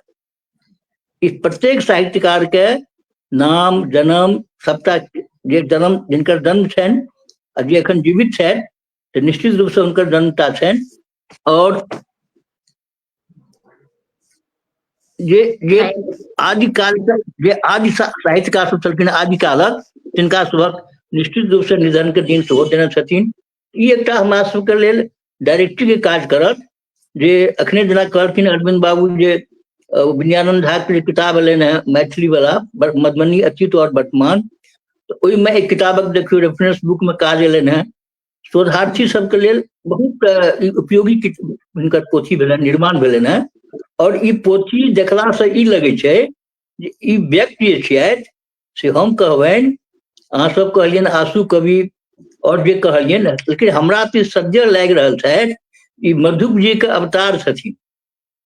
मधुप जी, काशीकांत मिश्र मधुप जी चिट्ठियो लिखे छलखिन हैं पद्य में, तऽ हिनकर तहिना छनि जे हमरा बुझैया जे या तो हुनकर ई दोसर, मधुप जी के दोसर एडिशन छथिन ई, या नहीं तो कह सकै छियै जे मधुप जी के बड़ा धर्ष हिनका पर छनि जे हिनका में गद्य लिखनाइ बड़ा आसान काज छै। गद्य तो अहाँ कहियो लोग लिख सकैया बड़ा बढ़िया, लेकिन पद्य में सेहो बायोडाटा देख के जेना अजीत जी कहलनि हैं, ई एकटा अद्भुत प्रतिभा छियै। ई हिनका में एकटा लगैया जे भगवान हिनकर जहन रचना केलखिन, हिनका जखन गढ़लखिन तऽ लगैया चोरा के किछो एकटा विशेष चीज हिनका दऽ देलखिन, जो तू मनुष्य में तू बेछप रह में, तू जे बजमे सएह कविता भऽ जेतै, तू कविते बजमे। एकटा भूगोलक विद्यार्थी, प्राचार्य सन जिम्मेवारी वाला काज, आ तई में आइ मधुबनी तऽ काल्हि जनकपुर तऽ परसू बम्बई, परसू दिल्ली, सब ठाम भ्रमण करैत, ई तऽ खैर अखन करै छथि चूंकि अवकाश प्राप्त कऽ लेलनि हैं, लेकिन सही में ई अजात शत्रु लोक छथि, मने ककरो संगे कखनो मिल सकै छथि से बड़ा बढ़िया जकाँ, एक पाइ कोनो अहंग नहीं छनि। हमरा लगैया हिनका में अहंकार नहीं छनि, हिनका में विनयशीलता छनि, सुपात्र लोक छथि, मेधावी छथि। तकर निश्चित रूप से हिनकर स्वर्गीय पिताजी, हिनकर पिताजी के नाम छलै ना पंडित लखन दास बर्णवाल। हम पंडित देखलिए लिखल लागल पंडित लखन दास बर्णवाल, तखने से हमरा मोन में आयल है कि 12 पूत पिता के धर्म, ई असगरे शुभ कुमार वर्णवाल जी के अर्जल संपत्ति नहीं छियन, निश्चित रूप से उनकर पिताजी के आशीर्वाद छियन, उनकर खून छन इनका शरीर में। तै दुआरे ई वर्णवाल जी रहितो आइयो ई मैथिली साहित्यक पंडित छथि, हमसब इनका पंडित अखनो कहबै। आ पंडिताइए वाला काज केलखिन नहीं, जे पूरा जे छै से सभक गोत्र और हम तऽ कहब जे यदि एकटा गोत्रता खाली जोड़ि देतथिन तऽ ई पंचकार सबके लेल विवाहो में ई बात ई किताब बहुत उपयोगी होइते। अविवाहित और विवाहित वाला यदि बात लिख देतथिन तो बायोडाटा में ओतबा छूटल छलै, अगर वो जोड़ल रहिते तो मैट्रिमोनियल में बड़ उपयोगी होइते घटक सबके लेल। खैर जे नहीं भेलै कोनो बात नहीं छै, अगला में कऽ लेथिन ई सुधार, अगला में कऽ हाँ, लेथिन ई सुधार। आगाँ में कऽ लेथिन तऽ एकटा ओकर एकटा जे छै से एडिशन भऽ जेतै, वैल्यू जी, एडिशन भऽ जेतै किताब के। वो किताब जी। जो इनकर बिक्री बढ़ि जेतनि, ओवरनाइट बिक्री बढ़ि जेतनि किताब के, किया तऽ सबके चाही। जी दोसर बात की छै जे जहन हम किताब के भोर में पूरा उनटेलिए हैं, किछु तऽ पढ़ने रहिए पहिने, जहन उनटेलिए हैं तऽ नहीं कहै छै प्रथम दृष्टिया प्रेमा फेसी, किछु किछु नाम हमरा मधुबनी जिला के ना, हालांकि अरविंद बाबू कहबे केलखिन किछु नाम सब, किछु एहन नाम सब हमरा दिमाग में आयल जिनका रचना हम सब मिथिला बीज में पढ़िए, तो वो नाम सब दिमाग में हुनकर नाम, आ ओहि समय में मिथिला बीज में जे रचना छपे न तऽ गामक नाम संगे रचना छपे, तो वो रचनाकार हुनकर गामक नाम हमरा दिमाग में खचित रहल, जिनका जे नहीं देखलियन इंडेक्स में, तो से हम चाहे छियन जे बाद में हुनका हम सहयोग करबेन। और लेकिन 20-25 टा करीब नाम छै जे हम पढ़ऽ चाहब, जे सब सुनैत हेता, जे सब सुनैत हेता तऽ जे सब दर्शक हेता जे देखैत हेता या सुनैत हेता तो हुनको सबके लगतनि जे नहीं हमरो नाम जे छै से चर्च भेले हैं, किताब में नहीं भेले लेकिन हैप्पी फॉर यू पर भेले हैं, तो कने कालक संतोष मन में होते हुनका। तो जे हमर नाम जे छुटलनि हैं से छनि जेना प्रेमलता मिश्र प्रेम रहिका के छथिन। अच्छा, एहिसँ पहिने हम चाहब जे मैथिली मधुबनी जिला में जे 21टा प्रखंड छै तकर ई नक्शा देलखिन हैं, से हम एक बेर कने पढ़ऽ चाहे छी, 2 मिनट लगते पढ़े में, जे कोन कोन प्रखंड छै। किया तऽ बीच में भेल छलै कने अदला बदली भेल छलै प्रखंड सबके, जेना हमसब पहिने रही के फुलपरास में, बाद में आब घोर देखै छी घोरडिया भऽ गेलै, एना कए कऽ किछु भेलै परिवर्तन, तऽ से हम कने एक बेर पढ़ऽ चाहब। जेनाकि हरलाखी छै, ई सब मधुबनी जिला के छै प्रखंड, हरलाखी, जयनगर, लदनिया, खुटौना, लोकही, मधवापुर, बासोपट्टी, बेनीपट्टी, कलुआही, खजौली, बाबूबढ़ी, बिस्फी, रहिका, राजनगर, अंधराठाढ़ी, फुलपरास, पंडोल, गोवरडिहा, झंझारपुर, लखनौर, मधेपुर, ई एतेक प्रखंड मधुबनी जिला में छै। आ ई किताब जे छै से मधुबनी जिला पर में, मधुबनी जिला में जन्म लेनिहार जे मैथिली के साहित्यकार छथि तिनके बारे में ई किताब में वर्णन छै। 230टा रचनाकार में हम छटलहुँ हैं, जाहिमे महिला सेहो 15टा छथिन।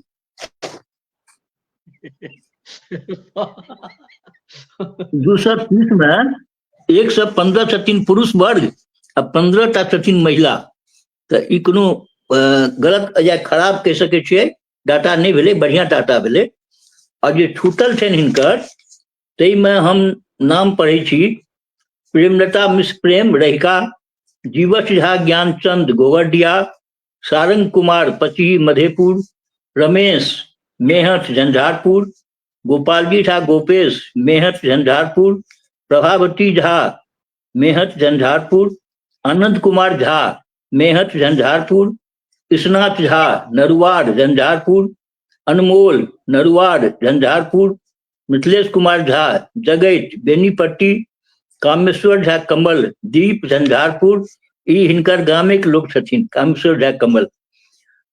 आमोद झा मुगलाहा राजनगर, गौरी शरण झा मनपौर बेनीपट्टी, रोशन झा रहिका लखनौर पत्रकार, डॉक्टर वीरेंद्र मल्लिक परसोनी मधुबनी, विद्यानंद झा केठनिया झंझारपुर, लालदेव कामत नौआ बाखर गोवरडिहा, मधुकांत झा गराटोल गोवरडिहा, जीवकांत जोर गोवरडिहा, आर के रमन रामपट्टी, गुरुनाथ झा रैमा झंझारपुर, आशीष अनचिन्हार बिस्फी गामक नाम भटरा, शीतल कुमारी गोवरडिहा, बाल गोविंद झा व्यतीत और गौरी मिश्रा के नाम तो अरविंद जी कहबे केलखिन हैं।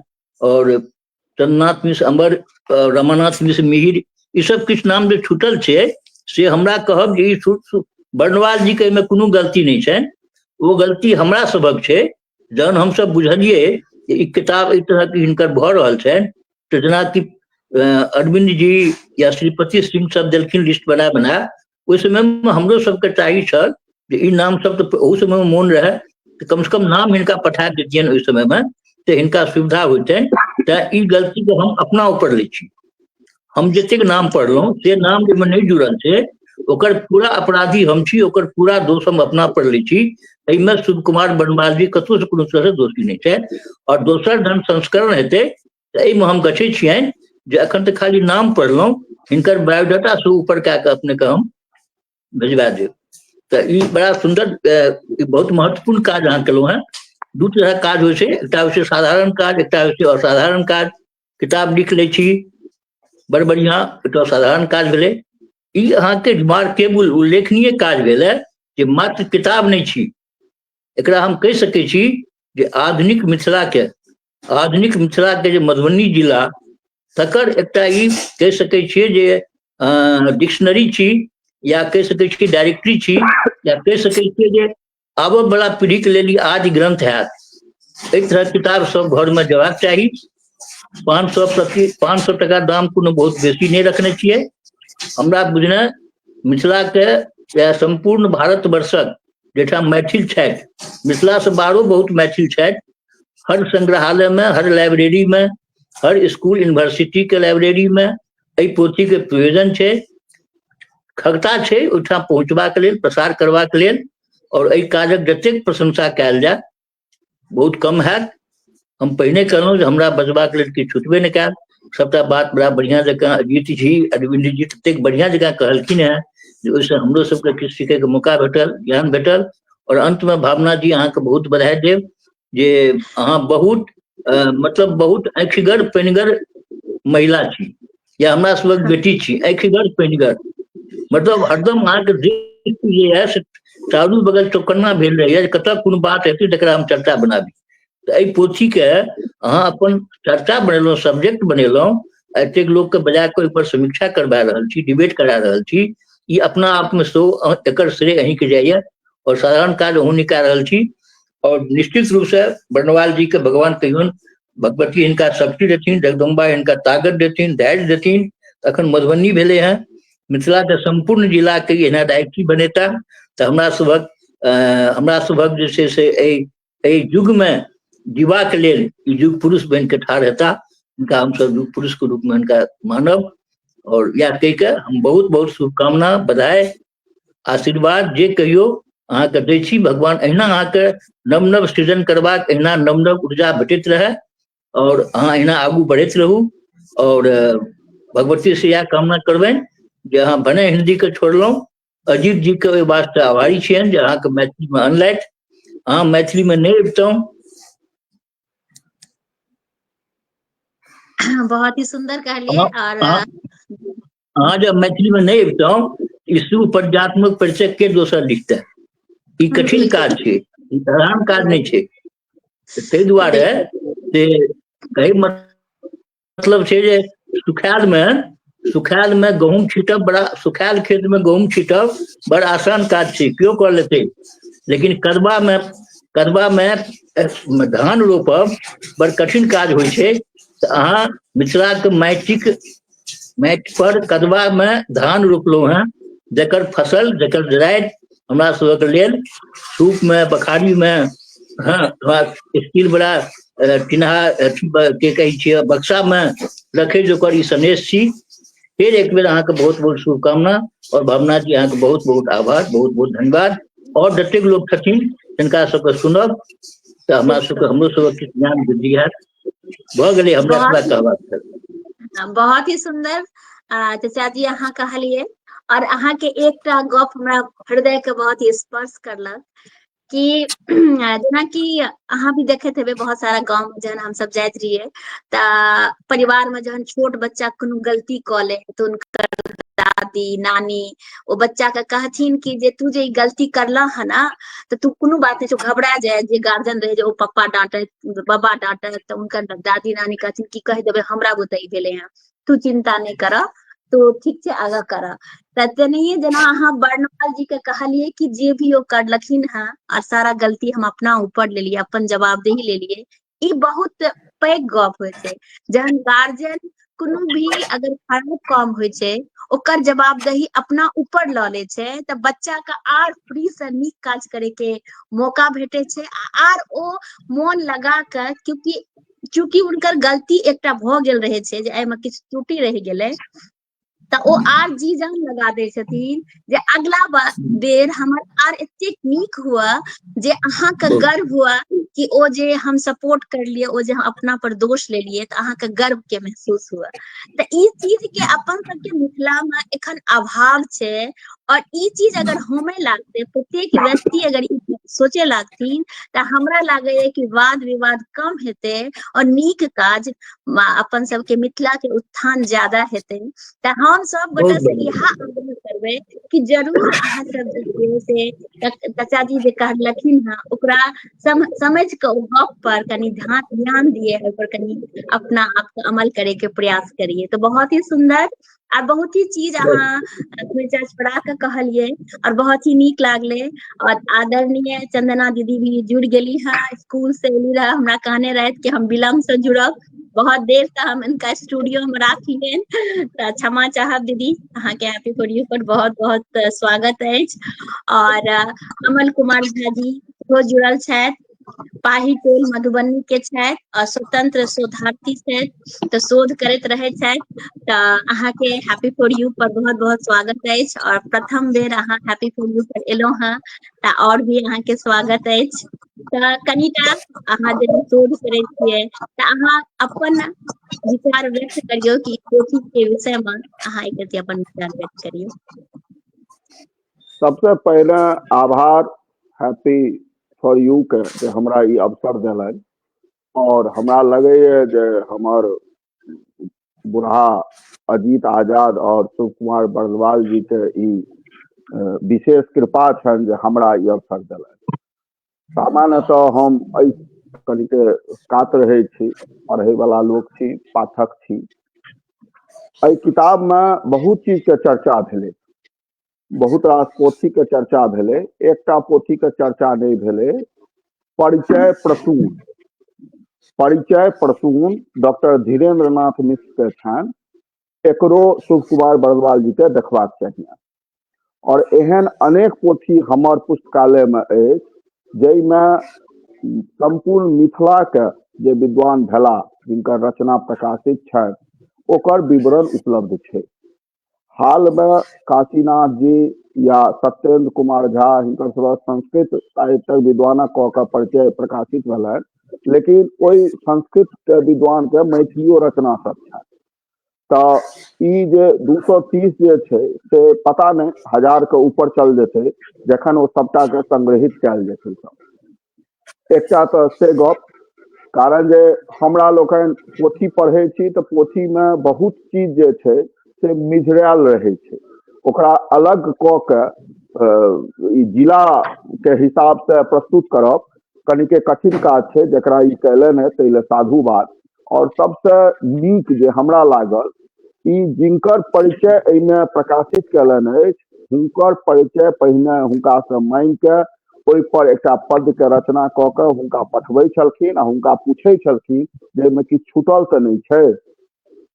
और जखन ओ कहे छलखिन जे नहीं ठीक है तखने ई ओकरा संग्रह करे छला। ई शोध के सबसे नीक तरीका छियै, वेरीफाई क क के ई देने छी।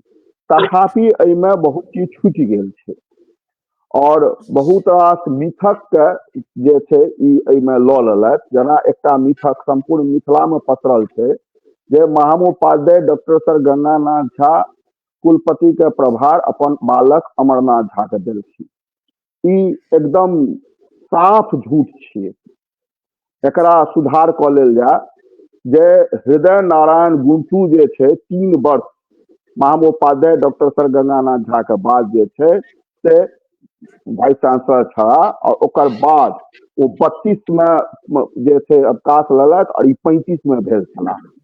ताहि दुआरे एहि चीजके जे बेर बेर चर्चा कोई करे छै, जखन कि हम अपन व्याख्यान में गंगानाथ झा यूनिवर्सिटी ऑफ इलाहाबादो यूनिवर्सिटी में और जतऽ कतौ गंगानाथ झा पर हमरा बजै लए बजल जाइए सब ठाम ई चीज हम कहै छियै जे एहन एहन जे झूठ छै ताहिसँ अपना सबके बचबाक चाही।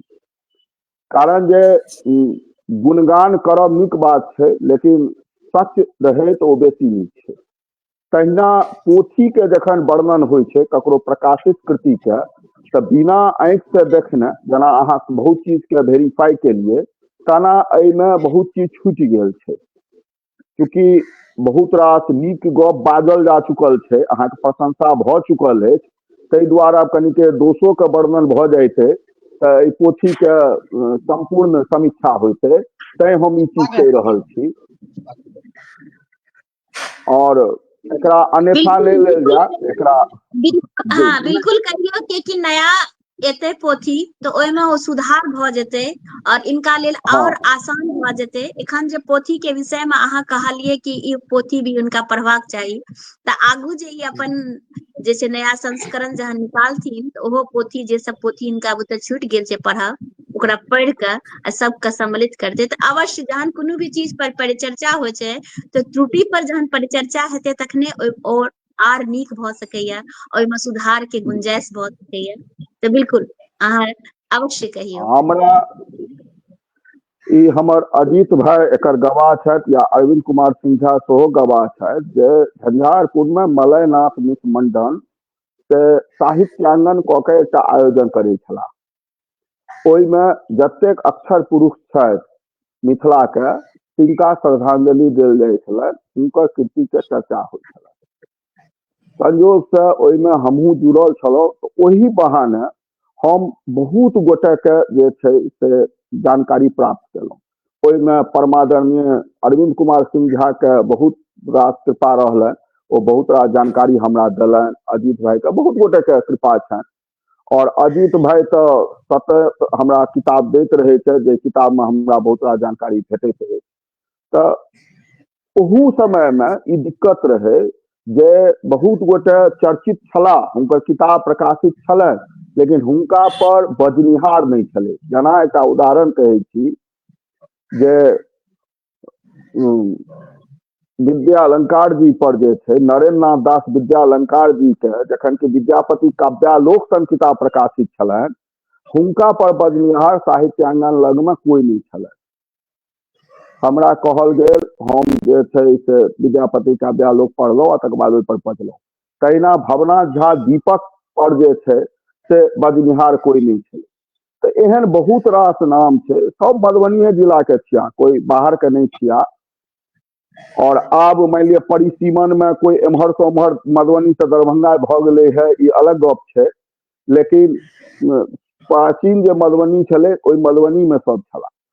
तऽ ई समस्या सब दिन होइ छै जे अचर्चित रहि जाइ छै। बहुत रास रचना भेलाक बावजूदो बहुत गोटे छथि जिनकर रचना प्रकाशित छनि, किताब प्रकाशित छनि, और लगातार ओ लिख रहल छथि, लेकिन तथापि हुनकर प्रकाशित पोथी के जे छै से चर्चा नहीं होइ छै। जेना एखने हम परिचय प्रसून देखलियै, ई परिचय प्रसून जे छै से हमरा ओही साहित्याङ्गन में जे छै से व्याख्यान दै में उपयोगी भेल छल।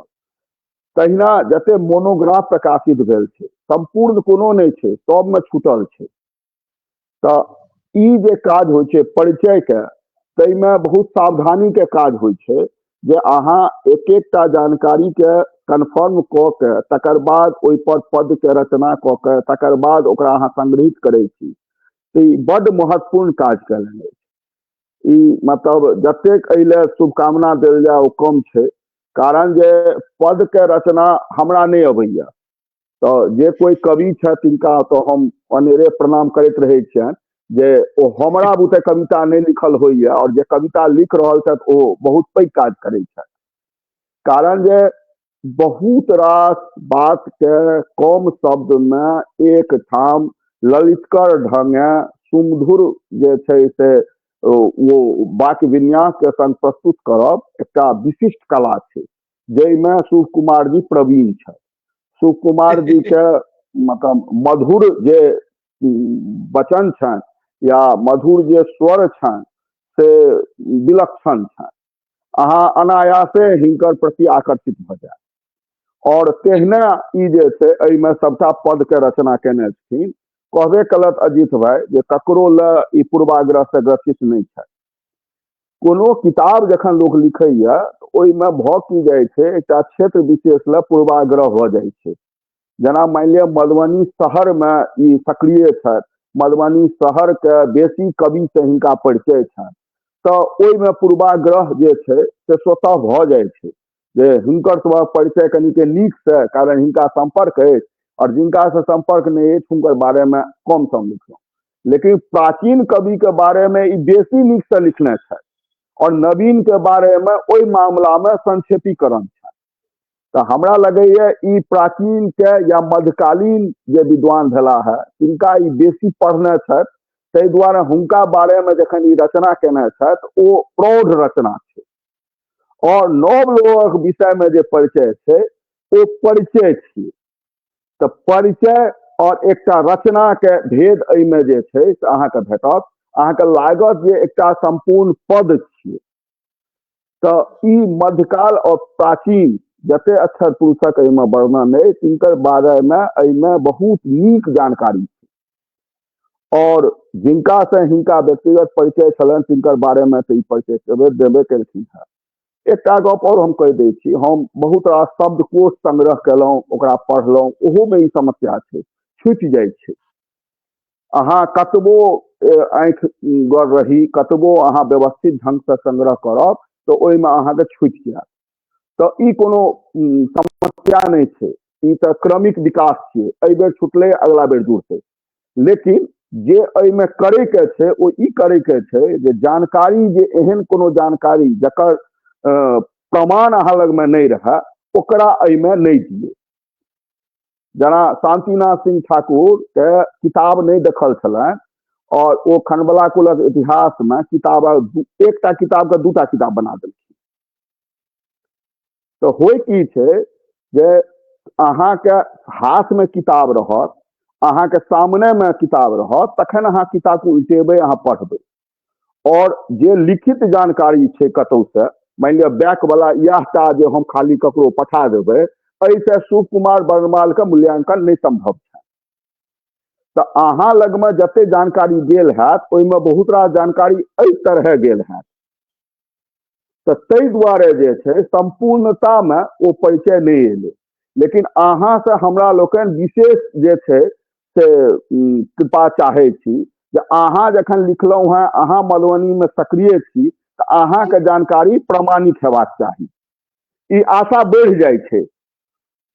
हमरा सब बेसी लोभी भऽ जाइ छी आ पाठक के तो होइ छै जे एक एक रुपया वसूल करी पोथी के, जे जब 500 रुपया दिलिए है तो हमरा वो पूरा वसूल हुए।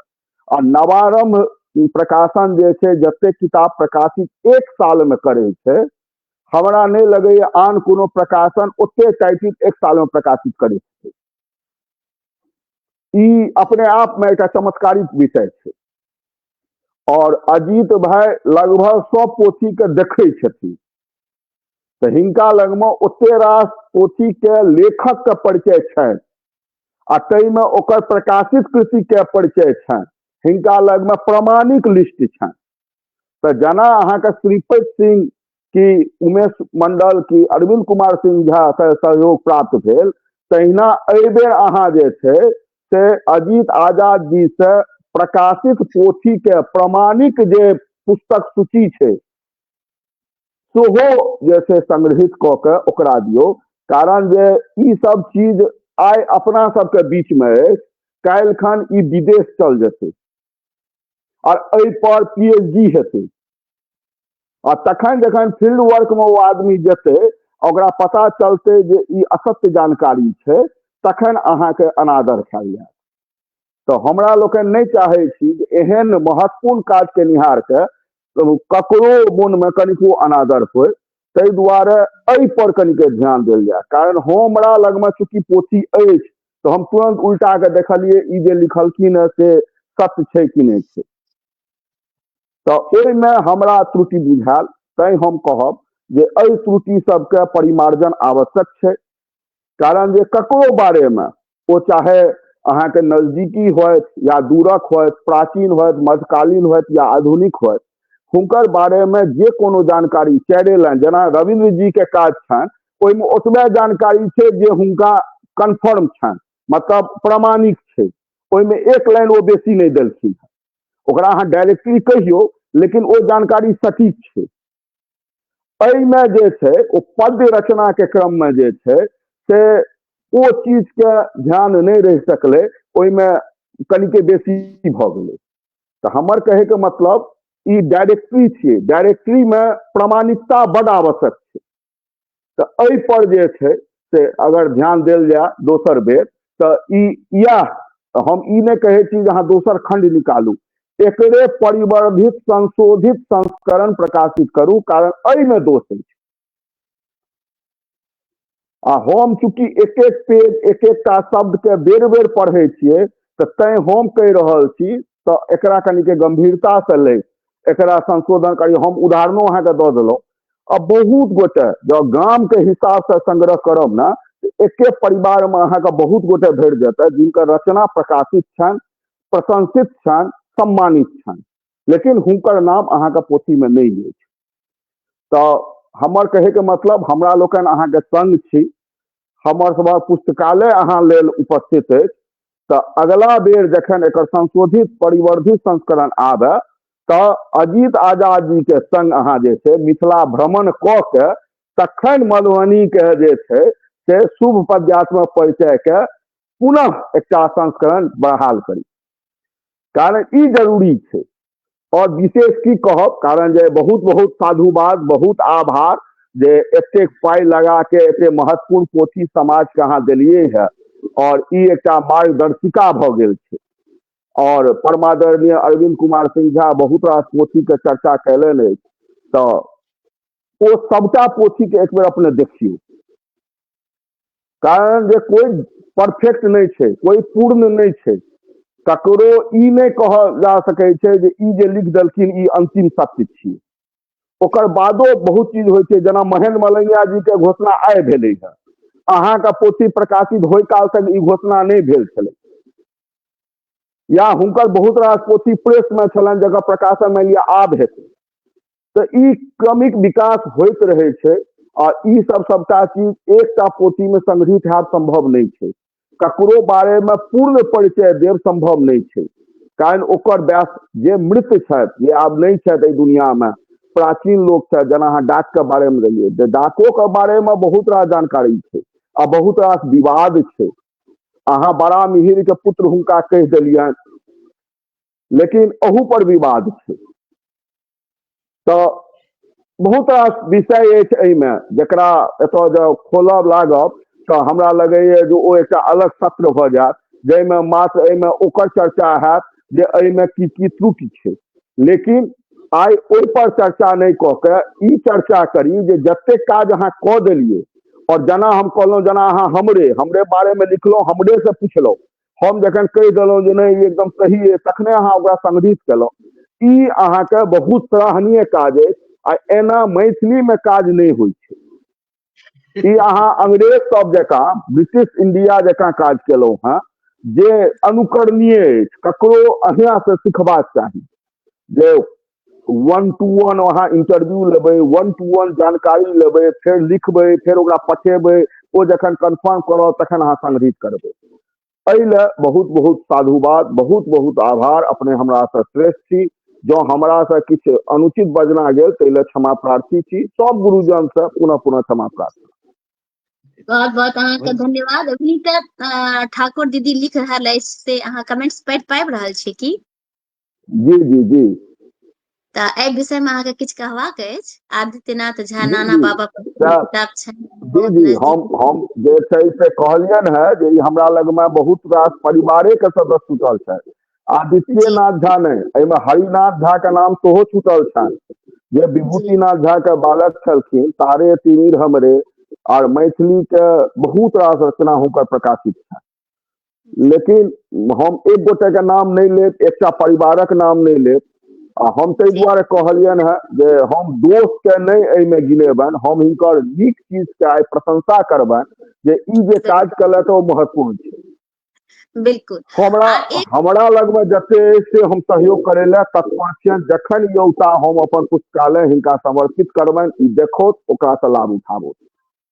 बिल्कुल बहुत ही सुंदर गप कहलिए, लेकिन जी बहुत ही सुंदर। और एक आग्रह जरूर हम अहाँ सब गोटा से, अहाँ सब जे आयल छी तिनको से आ जे लाइव से जुड़ब उनको से, कि अगर अहाँ सब के भी कोनो क्यों लाग रहल छै छूटल छै तो जब अवश्य जैसे कमेंट्स बॉक्स में लिखियो, या फिर वर्णमाल जी से या किनको से अहाँ सब से किनको से भी संपर्क करता जे जिनकर से संपर्क छथिन। आ दोसर अहाँ सब से आग्रह जरूर करब कि लाइव के अवश्य शेयर करबै, जैसे कि अगर जना अहाँ के किछु आयल कि पोथी पढ़थिन तो आर बढ़िया हेतिए, अपन अपन विचार व्यक्त कर लिए सब गोटा, तो जरूर करब। ई हमर करबद अहाँ सब से आग्रह अछि। जैसे कि आब जे नया पोथी एते तो ओहिमे सब बात के देखैत जे छै से नया तरीका से जे छूटल छै बढ़ल छै ओकरा सम्मिलित कैल जेतै, तो से हमर आग्रह अछि। और चंदना दत्त दीदी से हम आग्रह करबै कि शुरू में तो ठीक जुड़लखिन, कैमरा अपन ऑन करने रहथिन, मुदा तकर बाद से पता नहीं उनकर की भ गेले हैं कि मोबाइल के कैमरा ऑफ भ गेले हैं, और स्क्रीन पर हम उनका देखते कि कैमरा उनकर ऑन नहीं हेते तब तक हम उनका स्क्रीन पर नहीं ला सकबे। और वो बहुत बेर प्रयास करलखिन है जुड़े के, बट हम उनका मैसेज भी कर लिए हैं, वॉइस मैसेज भी बहुत रास कर लिया उनका से। तो उनका हम आग्रह करबे कि अगर अहाँ के ई मोबाइल में किछ प्रॉब्लम भ गेले हैं तो घर में अगर कोनो दोसर मोबाइल छै या लैपटॉप छै या किछ भी छै टैब छै तो ओइ पर अहाँ ई लिंक भेज के अहाँ जुड़ सके छी। तो से हमरा अहाँ से आग्रह अछि जे एक बेर अहाँ पुनः प्रयास करियो। अब हम नवोनाथ झा चाचा जी से आग्रह करबे, हम उनकर कैमरा ऑन अथी माइक ऑन कर रहल छी क्योंकि हम उनका म्यूट कर दिए बाहर। एक बेर फिर प्रयास करियो। नवोनाथ झा चाचा जी से आग्रह करबे, हम उनकर कैमरा ऑन अथी माइक ऑन कर रहल छी क्योंकि हम उनका म्यूट कर दिए बाहर। एक बेर फिर प्रयास करियो। नवोनाथ झा चाचा जी से आग्रह करबे, माइक ऑन कर रहल छी क्योंकि हम उनका म्यूट कर दिए बाहर। एक बेर फिर प्रयास करियो।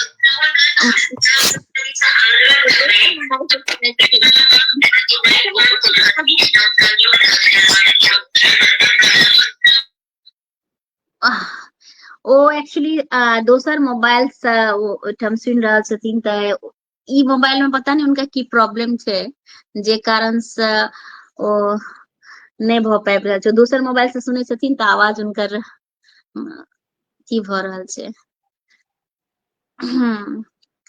तो बिल्कुल। और हाँ एकटा हमरा वर्णवाल जी अहाँ से एकटा प्रश्न अछि कि ई पोथी जे एखन छै लोक के केना उपलब्ध हेतै, तऽ से कनिटा बता दियो जे केओ खरीदे ले चाहथिन केओ पढ़े ले चाहथिन तो उनका पास केना ई पोथी उपलब्ध हेतै। अनम्यूट कऽ दी कि अहाँ म्यूट छी, रुकू अनम्यूट कर दिया रुकू। हाँ जी कहल जाय।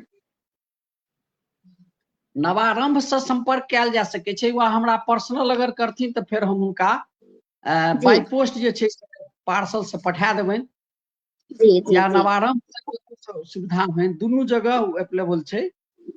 जी जी जी तऽ बहुत नीक बात कहलिए, नवारंभ से लोग संपर्क कऽ लेथिन और आबि जेथिन। दीदी जुड़ गेली हैं तखन से हम बहुत दीदी का परेशानी भेले, तऽ प्रणाम दीदी चंदना दत्त दीदी। अहाँ बहुत देर से अहाँ के किछ प्रॉब्लम भ गेल रहे मोबाइल में, ते कारण से अहाँ नहीं जुड़ पाबैत रही। और बहुत बहुत धन्यवाद दीदी कि अहाँ एतेक स्कूल से आबि के एते देर से अहाँ प्रयास करैत रही। बहुत बहुत धन्यवाद। बहुत नीक अहाँ जे छै से लिखै छी, संगे संग काव्य धारा में आबि चुकलौ हैं, तऽ अहाँ के हैप्पी फॉर यू पर पुनः बहुत बहुत स्वागत अछि। बहुत बहुत धन्यवाद दीदी अहाँ एलौ हैं। तऽ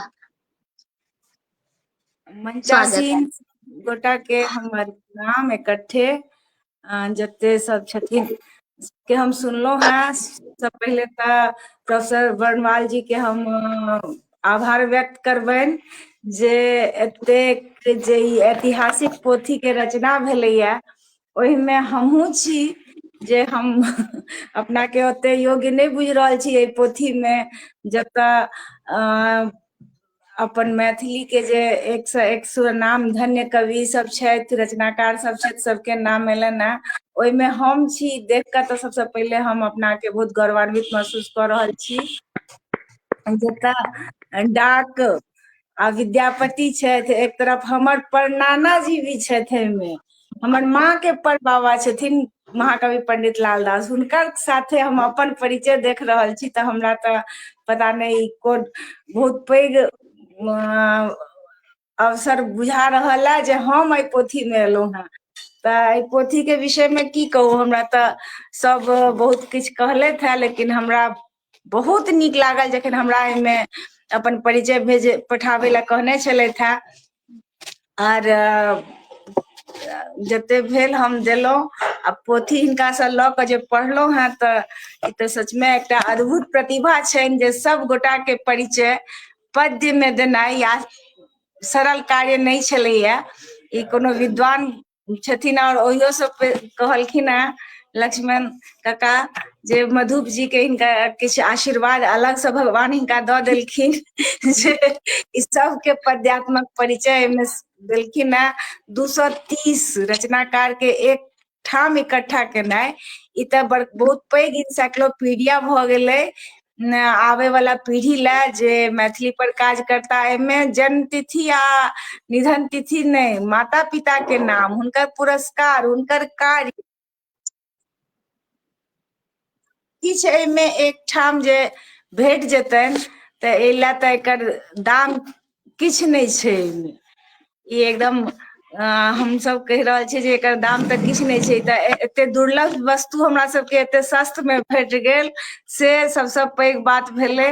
आर बहुत एहिमे भेल हेतनि हुनका कतेक परिश्रम लागल हेतनि, लेकिन ई तऽ एकदम चुटकी में हिनकर खेल जकाँ ई कऽ देल छलखिन आधा घंटा के अन्दर। ई प्रतिभा के आगू तऽ हमसब प्रणाम छथि हमरा सब लए। आ हम बहुत किछु की कहब, सबके सुनलियै ने। तऽ एकटा बात हम कहऽ चाहब जे जते कहलखिन हैं छूटल छथिन, तऽ ई एकटा सीरीज बनतै तखन ने काज देतै। ओते लोग जे एकठाम भऽ जेतै तऽ पोथी उठबे नहीं करतै। आइ काल्हि के युग में तऽ लोग पोथी छू नहीं रहल छै, सबटा काज मोबाइले से करै छै। ओते जे एकठाम भऽ जेतथिन तऽ ई तऽ तते भरिगर भऽ जेतै जे अमल भाई जेहन देहगर दसगर लोको नहीं उठा सकतथिन, तऽ आर के उठेतै।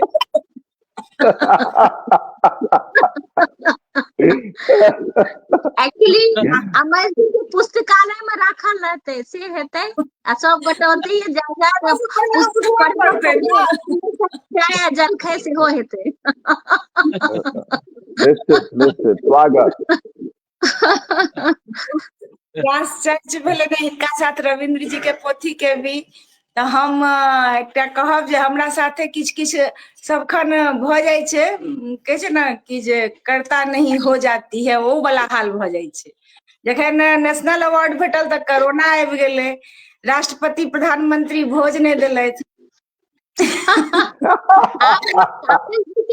जाके भोज खाय पड़त लाइब्रेरी में। आ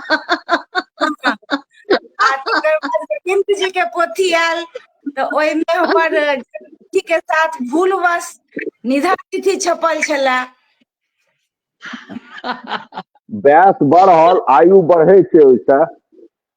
आ सेहो 10 के बदला में भऽ गेल छै जनवरी, अक्टूबर के बदला जनवरी हमर जन्म तिथि भऽ गेल अछि। तऽ से सब हमरा पहिले रिटायर कऽ देता ई सब, तऽ सबखन कनि कनि भऽ जाइए दुर्घटना। लेकिन तैयो ई पोथी में 15 गोट जे महिला छथिन, उषा किरण दीदी छथिन, निर्जा रेणु दीदी छथिन, हुनका साथ हम अपना के देख कऽ बहुत सौभाग्यशाली बुझै छी। आ बस आब तऽ रिटायर कऽ गेलखिन हैं, तऽ जते नाम भेटलनि हैं ताहि पर रचना केने जाथुन। ई 2, 3, 4 वॉल्यूम की पूरा बिहार के ही अगर करऽ लगथिन तऽ हमरा सब लए तऽ बहुत पैघ काज हैत। एहि लए हम धन्यवाद कहै छियनि। बस भावना, अहाँके बहुत बहुत आभार। अहिना अहाँ अपन कार्य के साथ ऐसे जुड़ल रहू। सबके हम प्रणाम। बहुत बहुत धन्यवाद दीदी, अहाँ एलियै और अहाँ के सुमधुर स्वर से हम सब कनी हंसियो लेलो और बहुत ही नीक दीदी। और नवोनाथ चाचा जी का हमर सबके आवाज सुनाई पड़ रहल छै, ओ किछ दू शब्द पोथी के लेल बाजथिन। ना लग रहल छै उनका किछ प्रॉब्लम तो भ रहल छै। अच्छा एक सेकेंड चाचा जी रुकू, हम आवाज आबि रहल छै?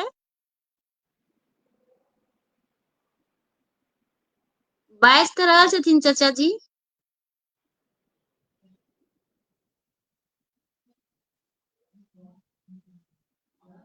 उनका हम अनम्यूट करे छी पर पता नहीं किया फिर बार बार म्यूट भ रहल छथिन, से नहीं समझ में आबि रहल है।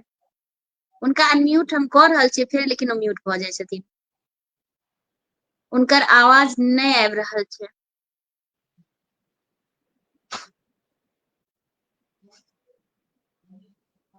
उनकर मोबाइल में किछ जरूर प्रॉब्लम छै। पिछलो बेर जे हुनकर पोथी पर परिचर्चा महाभारत पर जे हम सब करने रहिए, बुद्धिनाथ चाचा जी के पोथी पर परिचर्चा करने रहिए, तो ओहो समय में कनिएटा एक बेर इनकर गप कहि सकलखिन, कनी देर मुश्किल से, तकर बाद से फिर इनका नहीं भ सकले। इनकर मोबाइल में किछ प्रॉब्लम छै जे कारण से नहीं भ पाबि रहल छै। त चाचा जी हम क्षमा चाहब कि अहाँ के मोबाइल में किछ प्रॉब्लम भ रहल अछि, जे कारण से हम अहाँ के नहीं जोड़ पाबि रहल छी।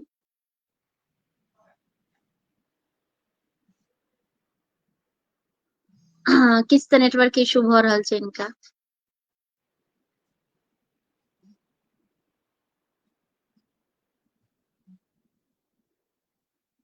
आवाज आबि रहल छै? हाँ लेकिन अथी एग्जिट भ गेलखिन हैं शायद। त एकटा हमहू चाहब कि हमहू जे पोथी पढ़लहुं त एकटा पीडीएफ ही पढ़लहुं, त विद्यापति पर जे लिखलखिन है परिचय, त हम चाहब कि दू शब्द अहाँ सबके पढ़ के सुनाबी।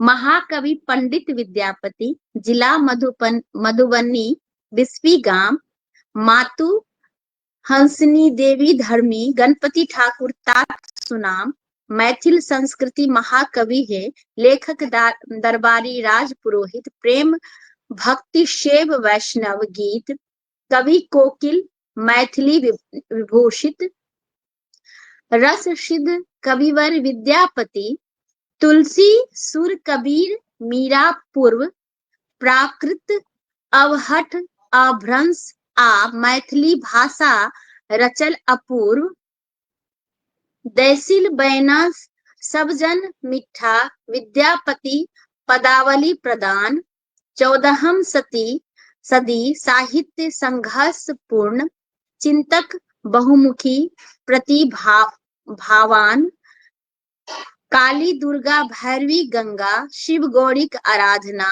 कवि के रचना दर्शन पैब, समाज सुधार परिकल्पना, पुरुष परीक्षा भू परिक्रमा, लिखनावली, शैव सर्व स्वसार, गंगा वाक्यावली, दान वाक्यावली,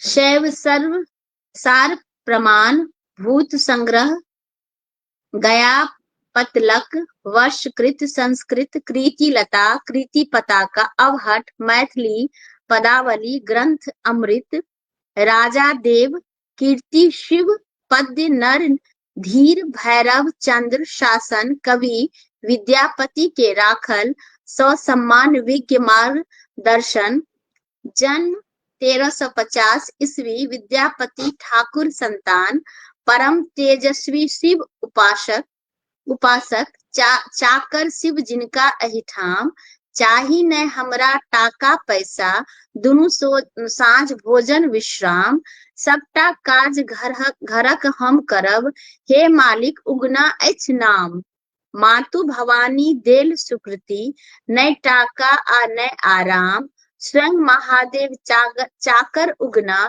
करत चाकरी बिनु विश्राम, एक दिन राजा केर दरबार, कवि विद्यापति कैल प्रस्थान, तीक्ष्ण रौद्र गर्मी सा आकुल, विद्यापति पियास परेशान, कहल विद्यापति सुनरो उगना, जल बिनु छूटल एखने प्राण, शीघ्र जल हमरा आब चाही, गंगा जल देलक बचाव प्राण।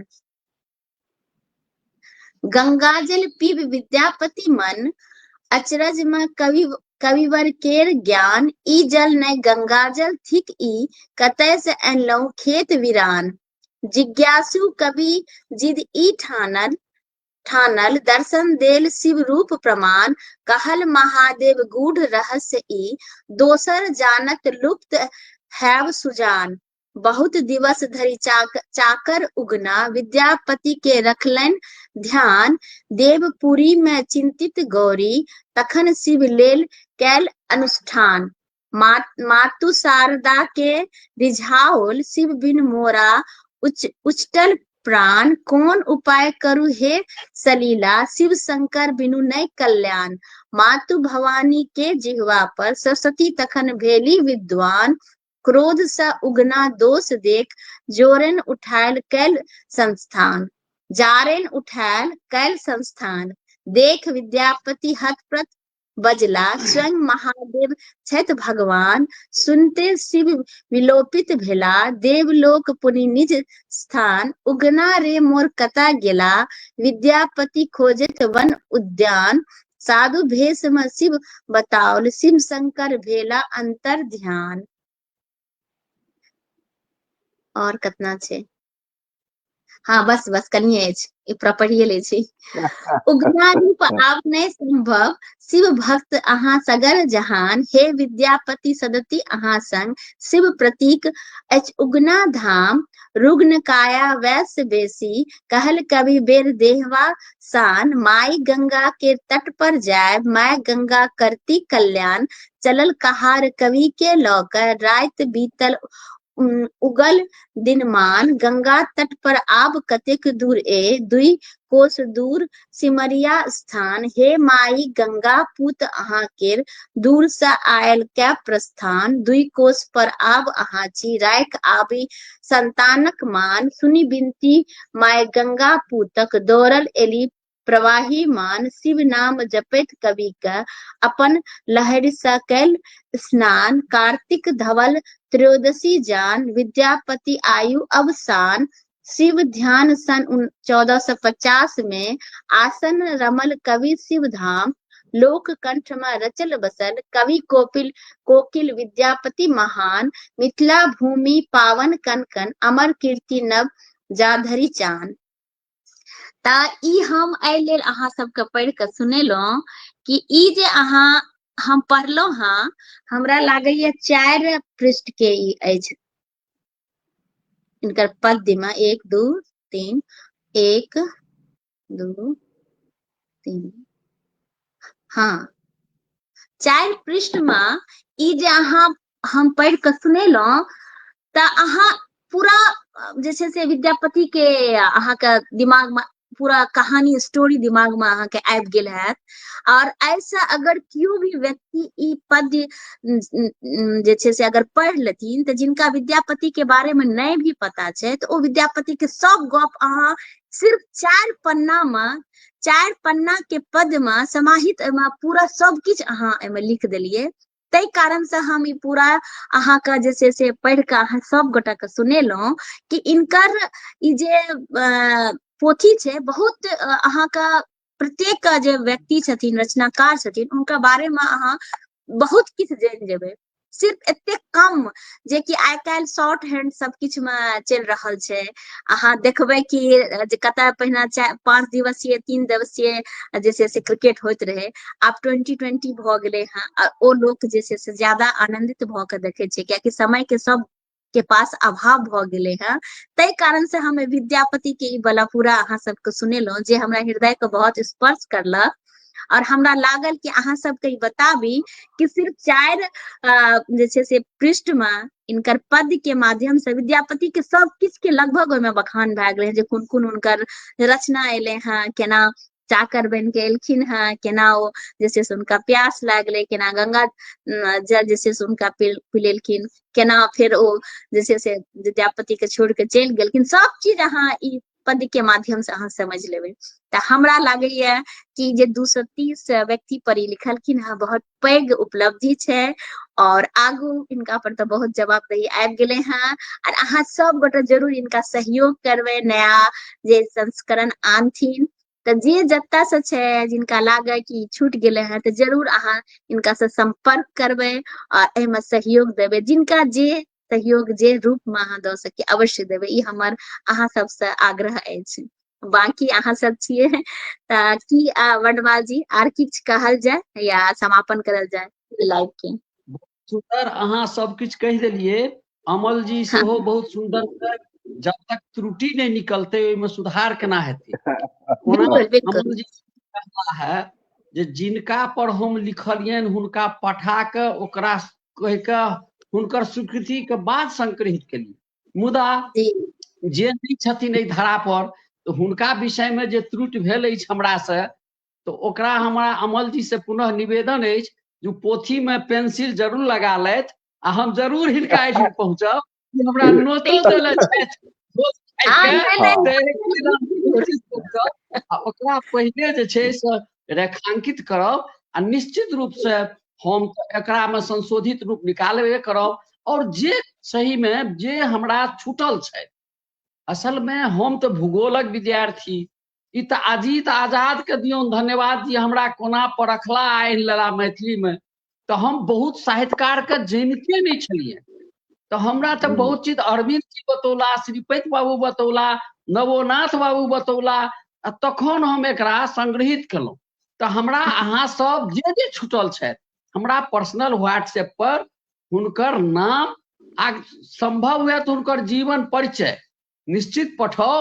हुनके हम पठेबनि उ रचना जे एतऽ नहीं छथि तिनकर आ उ जहन हमरा स्वीकृति देता तकर बाद हम ओकरा संकलित करबै आ निश्चित रूप से हम एहि काम नहीं छोड़ब। एकरा लगातार हम जे हेतै से निकालैत रहब। माँ सरस्वती के वंदना करै छी। माँ सरस्वती के पैसा से ई जीवन चलैया तऽ किछु माँ सरस्वतियो जी लेल तऽ छै जरूरी। तें पोथी में पाइ लगै छै ओहिमे चिंता नहीं करबाक छै। तो यह आग्रह अछि।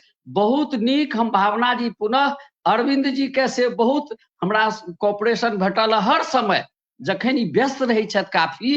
तहिना अमलो जी के नवोनाथ बाबू के श्रीपति सिंह के सब केओ उमेश मंडल जी के तो सब केओ पठौलखिन तखने भेलै। ताहि दुआरे यह ध्यान रखल जाय अपने सब हमरा साहित्यकार के हम नहीं जनै छियनि। अजीत आजाद तऽ छथिए लेकिन अजीत आजाद जी बहुत बेसी व्यस्त रहै छथि आ व्यस्त तऽ सब छी। तो अमल जी पर हम ज्यादा ही भार देबै जे हमरा संकलित क के परिचय पठाबै सब पर रचना क के हम हुनका व्हाट्सएप पर पठायब। वो हमरा कहि देता ओके तहन हम लेबै जे कम से कम त्रुटि होय। हम तऽ चाहै छी जे अशुद्धि लेकिन कमी कतबो करबै तऽ किछु ने किछु अशुद्धि हेतै। वो ओकर नेचर छै अशुद्धि भेनाइ। हम प्रयास करबै जे मैक्सिमम अधिकतम शुद्ध होय। तऽ आब की चाहिए एहिसँ बढ़िया हमरा अरविंद जी सनक सहयोगी छथि, अमल झा जी छथि और ई सब केओ नवोनाथ बाबू छथि, भावना जी अहूँ छी। अहाँ तऽ मैथिली के पूरा जगजियार केने छी और ई अहाँ मौका लेल अपना हमरा फोन जहन केलहुँ एक सप्ताह पहिले तऽ हमरा लगल जे अरे ई भावना जी के कतऽ से लगलनि जे लगलनि अहाँ लग हम पोथी चूँकि नहीं पठौने छी। जी तऽ पहिले जी अरविंद बाबू के कहल, अरविंद बाबू सेहो बिजी रहै छथि। आइ जब ई तिथि लेल गेला से इंगेजमेंट छलनि हिनकर अरविंद बाबू के तें जे छै से ओकरा हम 25 से पहिले कऽ के आइ कैल आइ बड़ा हमरो जे कमी छल सेहो हमरा नजर दौड़ौलनि अमल जी आ प्रशंसा तऽ सबके नीक लगै छै। ओना हम सागर जी के धन्यवाद दै छियनि जे ओ हमरा कहलथि अहंकार हमरा में नहीं आवे से अहाँ सबसे हम आशीर्वाद चाहै छी जे हम जहिना छी सामान्य व्यक्ति रूप में रही, सामान्य रूप में मैथिली के सेवा करी। बहुत नीक लागल, बहुत नीक लागल। सबके प्रति बहुत बहुत आभार प्रणाम। हाँ एहिमे एक शब्द नवोनाथ बाबू छथि नहीं, शुभ जी पद्यात्मक परिचय भेलै परिचय माला से एहिमे नवोनाथ बाबू आ हम दुनू गोटे बैसलहुँ अरविंद जी से विचार लेल। यह तीनू गोटे फेर जे छै ई जे छै से शुभ लागि के शुभ पद्यात्मक परिचय भेलै। तऽ एकर नामोकरण में ई त्रय जे छथि से त्रिमूर्ति जकाँ काज केलथि, ब्रह्मा विष्णु महेश जकाँ आ तखन एकर वाह। नाम भेल जे एखन काफी चर्चित अछि। बहुत नीक लागल, बहुत बहुत धन्यवाद। अहाँ सब अपन मूल्यवान समय निकालि के हमरा लेल देलहुं, ओहू लेल बहुत बहुत हम हार्दिक आभार धन्यवाद प्रकट करै छी। बहुत बहुत विलम्ब से हो साधना जी, बहुत नीक हमरो भावना सबके लागल। शुभ है हो शुभ है। सुबह हो। वाह, बहुत ही सुंदर। एकटा बात हमें वेले कहब कि जहां कियो इत्र बांटे छै तऽ ओकर हाथ अपने आप जे छै से खुशबू हाथ में आबि जाय छै। तऽ तेनाहिये अहाँ जे काज कर रहल छियै, चारों तरफ जे छै से इत्र फैला रहल छियै, तऽ अहाँ अपने आप जे छै से सुगंधित भऽ जेबै। तऽ बिल्कुल अहाँ सब गोटा एलियै, जते गुणीजन एलियै, और मन में फेर पुनः क्षोभ भऽ गेल कि नवोनाथ चाचा जी नहीं जुड़ सकलखिन। एहि बेर तऽ हुनकर एक शब्द भी नहीं भऽ सकलकै। पिछला महाभारत में तऽ कनिटा दू चारि शब्द ओ बाजियो सकलखिन रहे, मुदा एहि बेर नहीं बाजि सकलखिन। हुनकर नेटवर्क के ने मोबाइल के किछु वॉइस के असल में हुनका भावना जी ओ वरिष्ठ नागरिक छथि ने, जी वरिष्ठ जी नागरिक सबके ई मोबाइल चलौनाइ बड़ पैघ काज छनि। जँ हाँ कोनो नहीं बच्चा घर में रहतनि नहीं, बच्चा रहे क्यों घर ई में, भऽ उनका जैते, मोबाइल नहीं नेटवर्को बच्चा। हेतनि तऽ हुनका समस्या उठतनि अपने बुते करीब। जी जी जी ओ सब जी थोड़े हाँ जी जी भऽ जाइ छै बिल्कुल सेवा शुभ बिल्कुल। कुमार जी, निवृत्त लोकके। अहाँके एहि पोथी पर जल्दिए शोध हैत, कारण जे मैथिली में ई पहिल पद्यात्मक परिचय छै। मैथिली जी में पहिल जे कोनो काज होइ छै जकरा अहाँ मास्टर पीस कहबै, तऽ ई मास्टर पीस छियै मैथिली के। बिल्कुल बिल्कुल और बिल्कुल सर। कोनो चीज पूर्ण नहीं होइ छै, अंतिम सत्य नहीं होइ छै। एकरा जब मानि के काज करब तऽ प्रशंसा हेबे करत, आ बिल्कुल पाठक तऽ दोष ताकि के कहबे करत। ओ जे चाहबै जे पाठक प्रशंसा करे तऽ ई तखन नहीं लिखू। जँ अहाँ चाहै छियै जे पाठक पढ़य पोथी के तऽ ओ अहाँके ओकर दोष गुण दुनू कहत। बिल्कुल। तऽ और अशेष आलोचना के शुभकामना। लिए बिल्कुल आलोचना के लिए तऽ अहाँ तैयारे रहबै।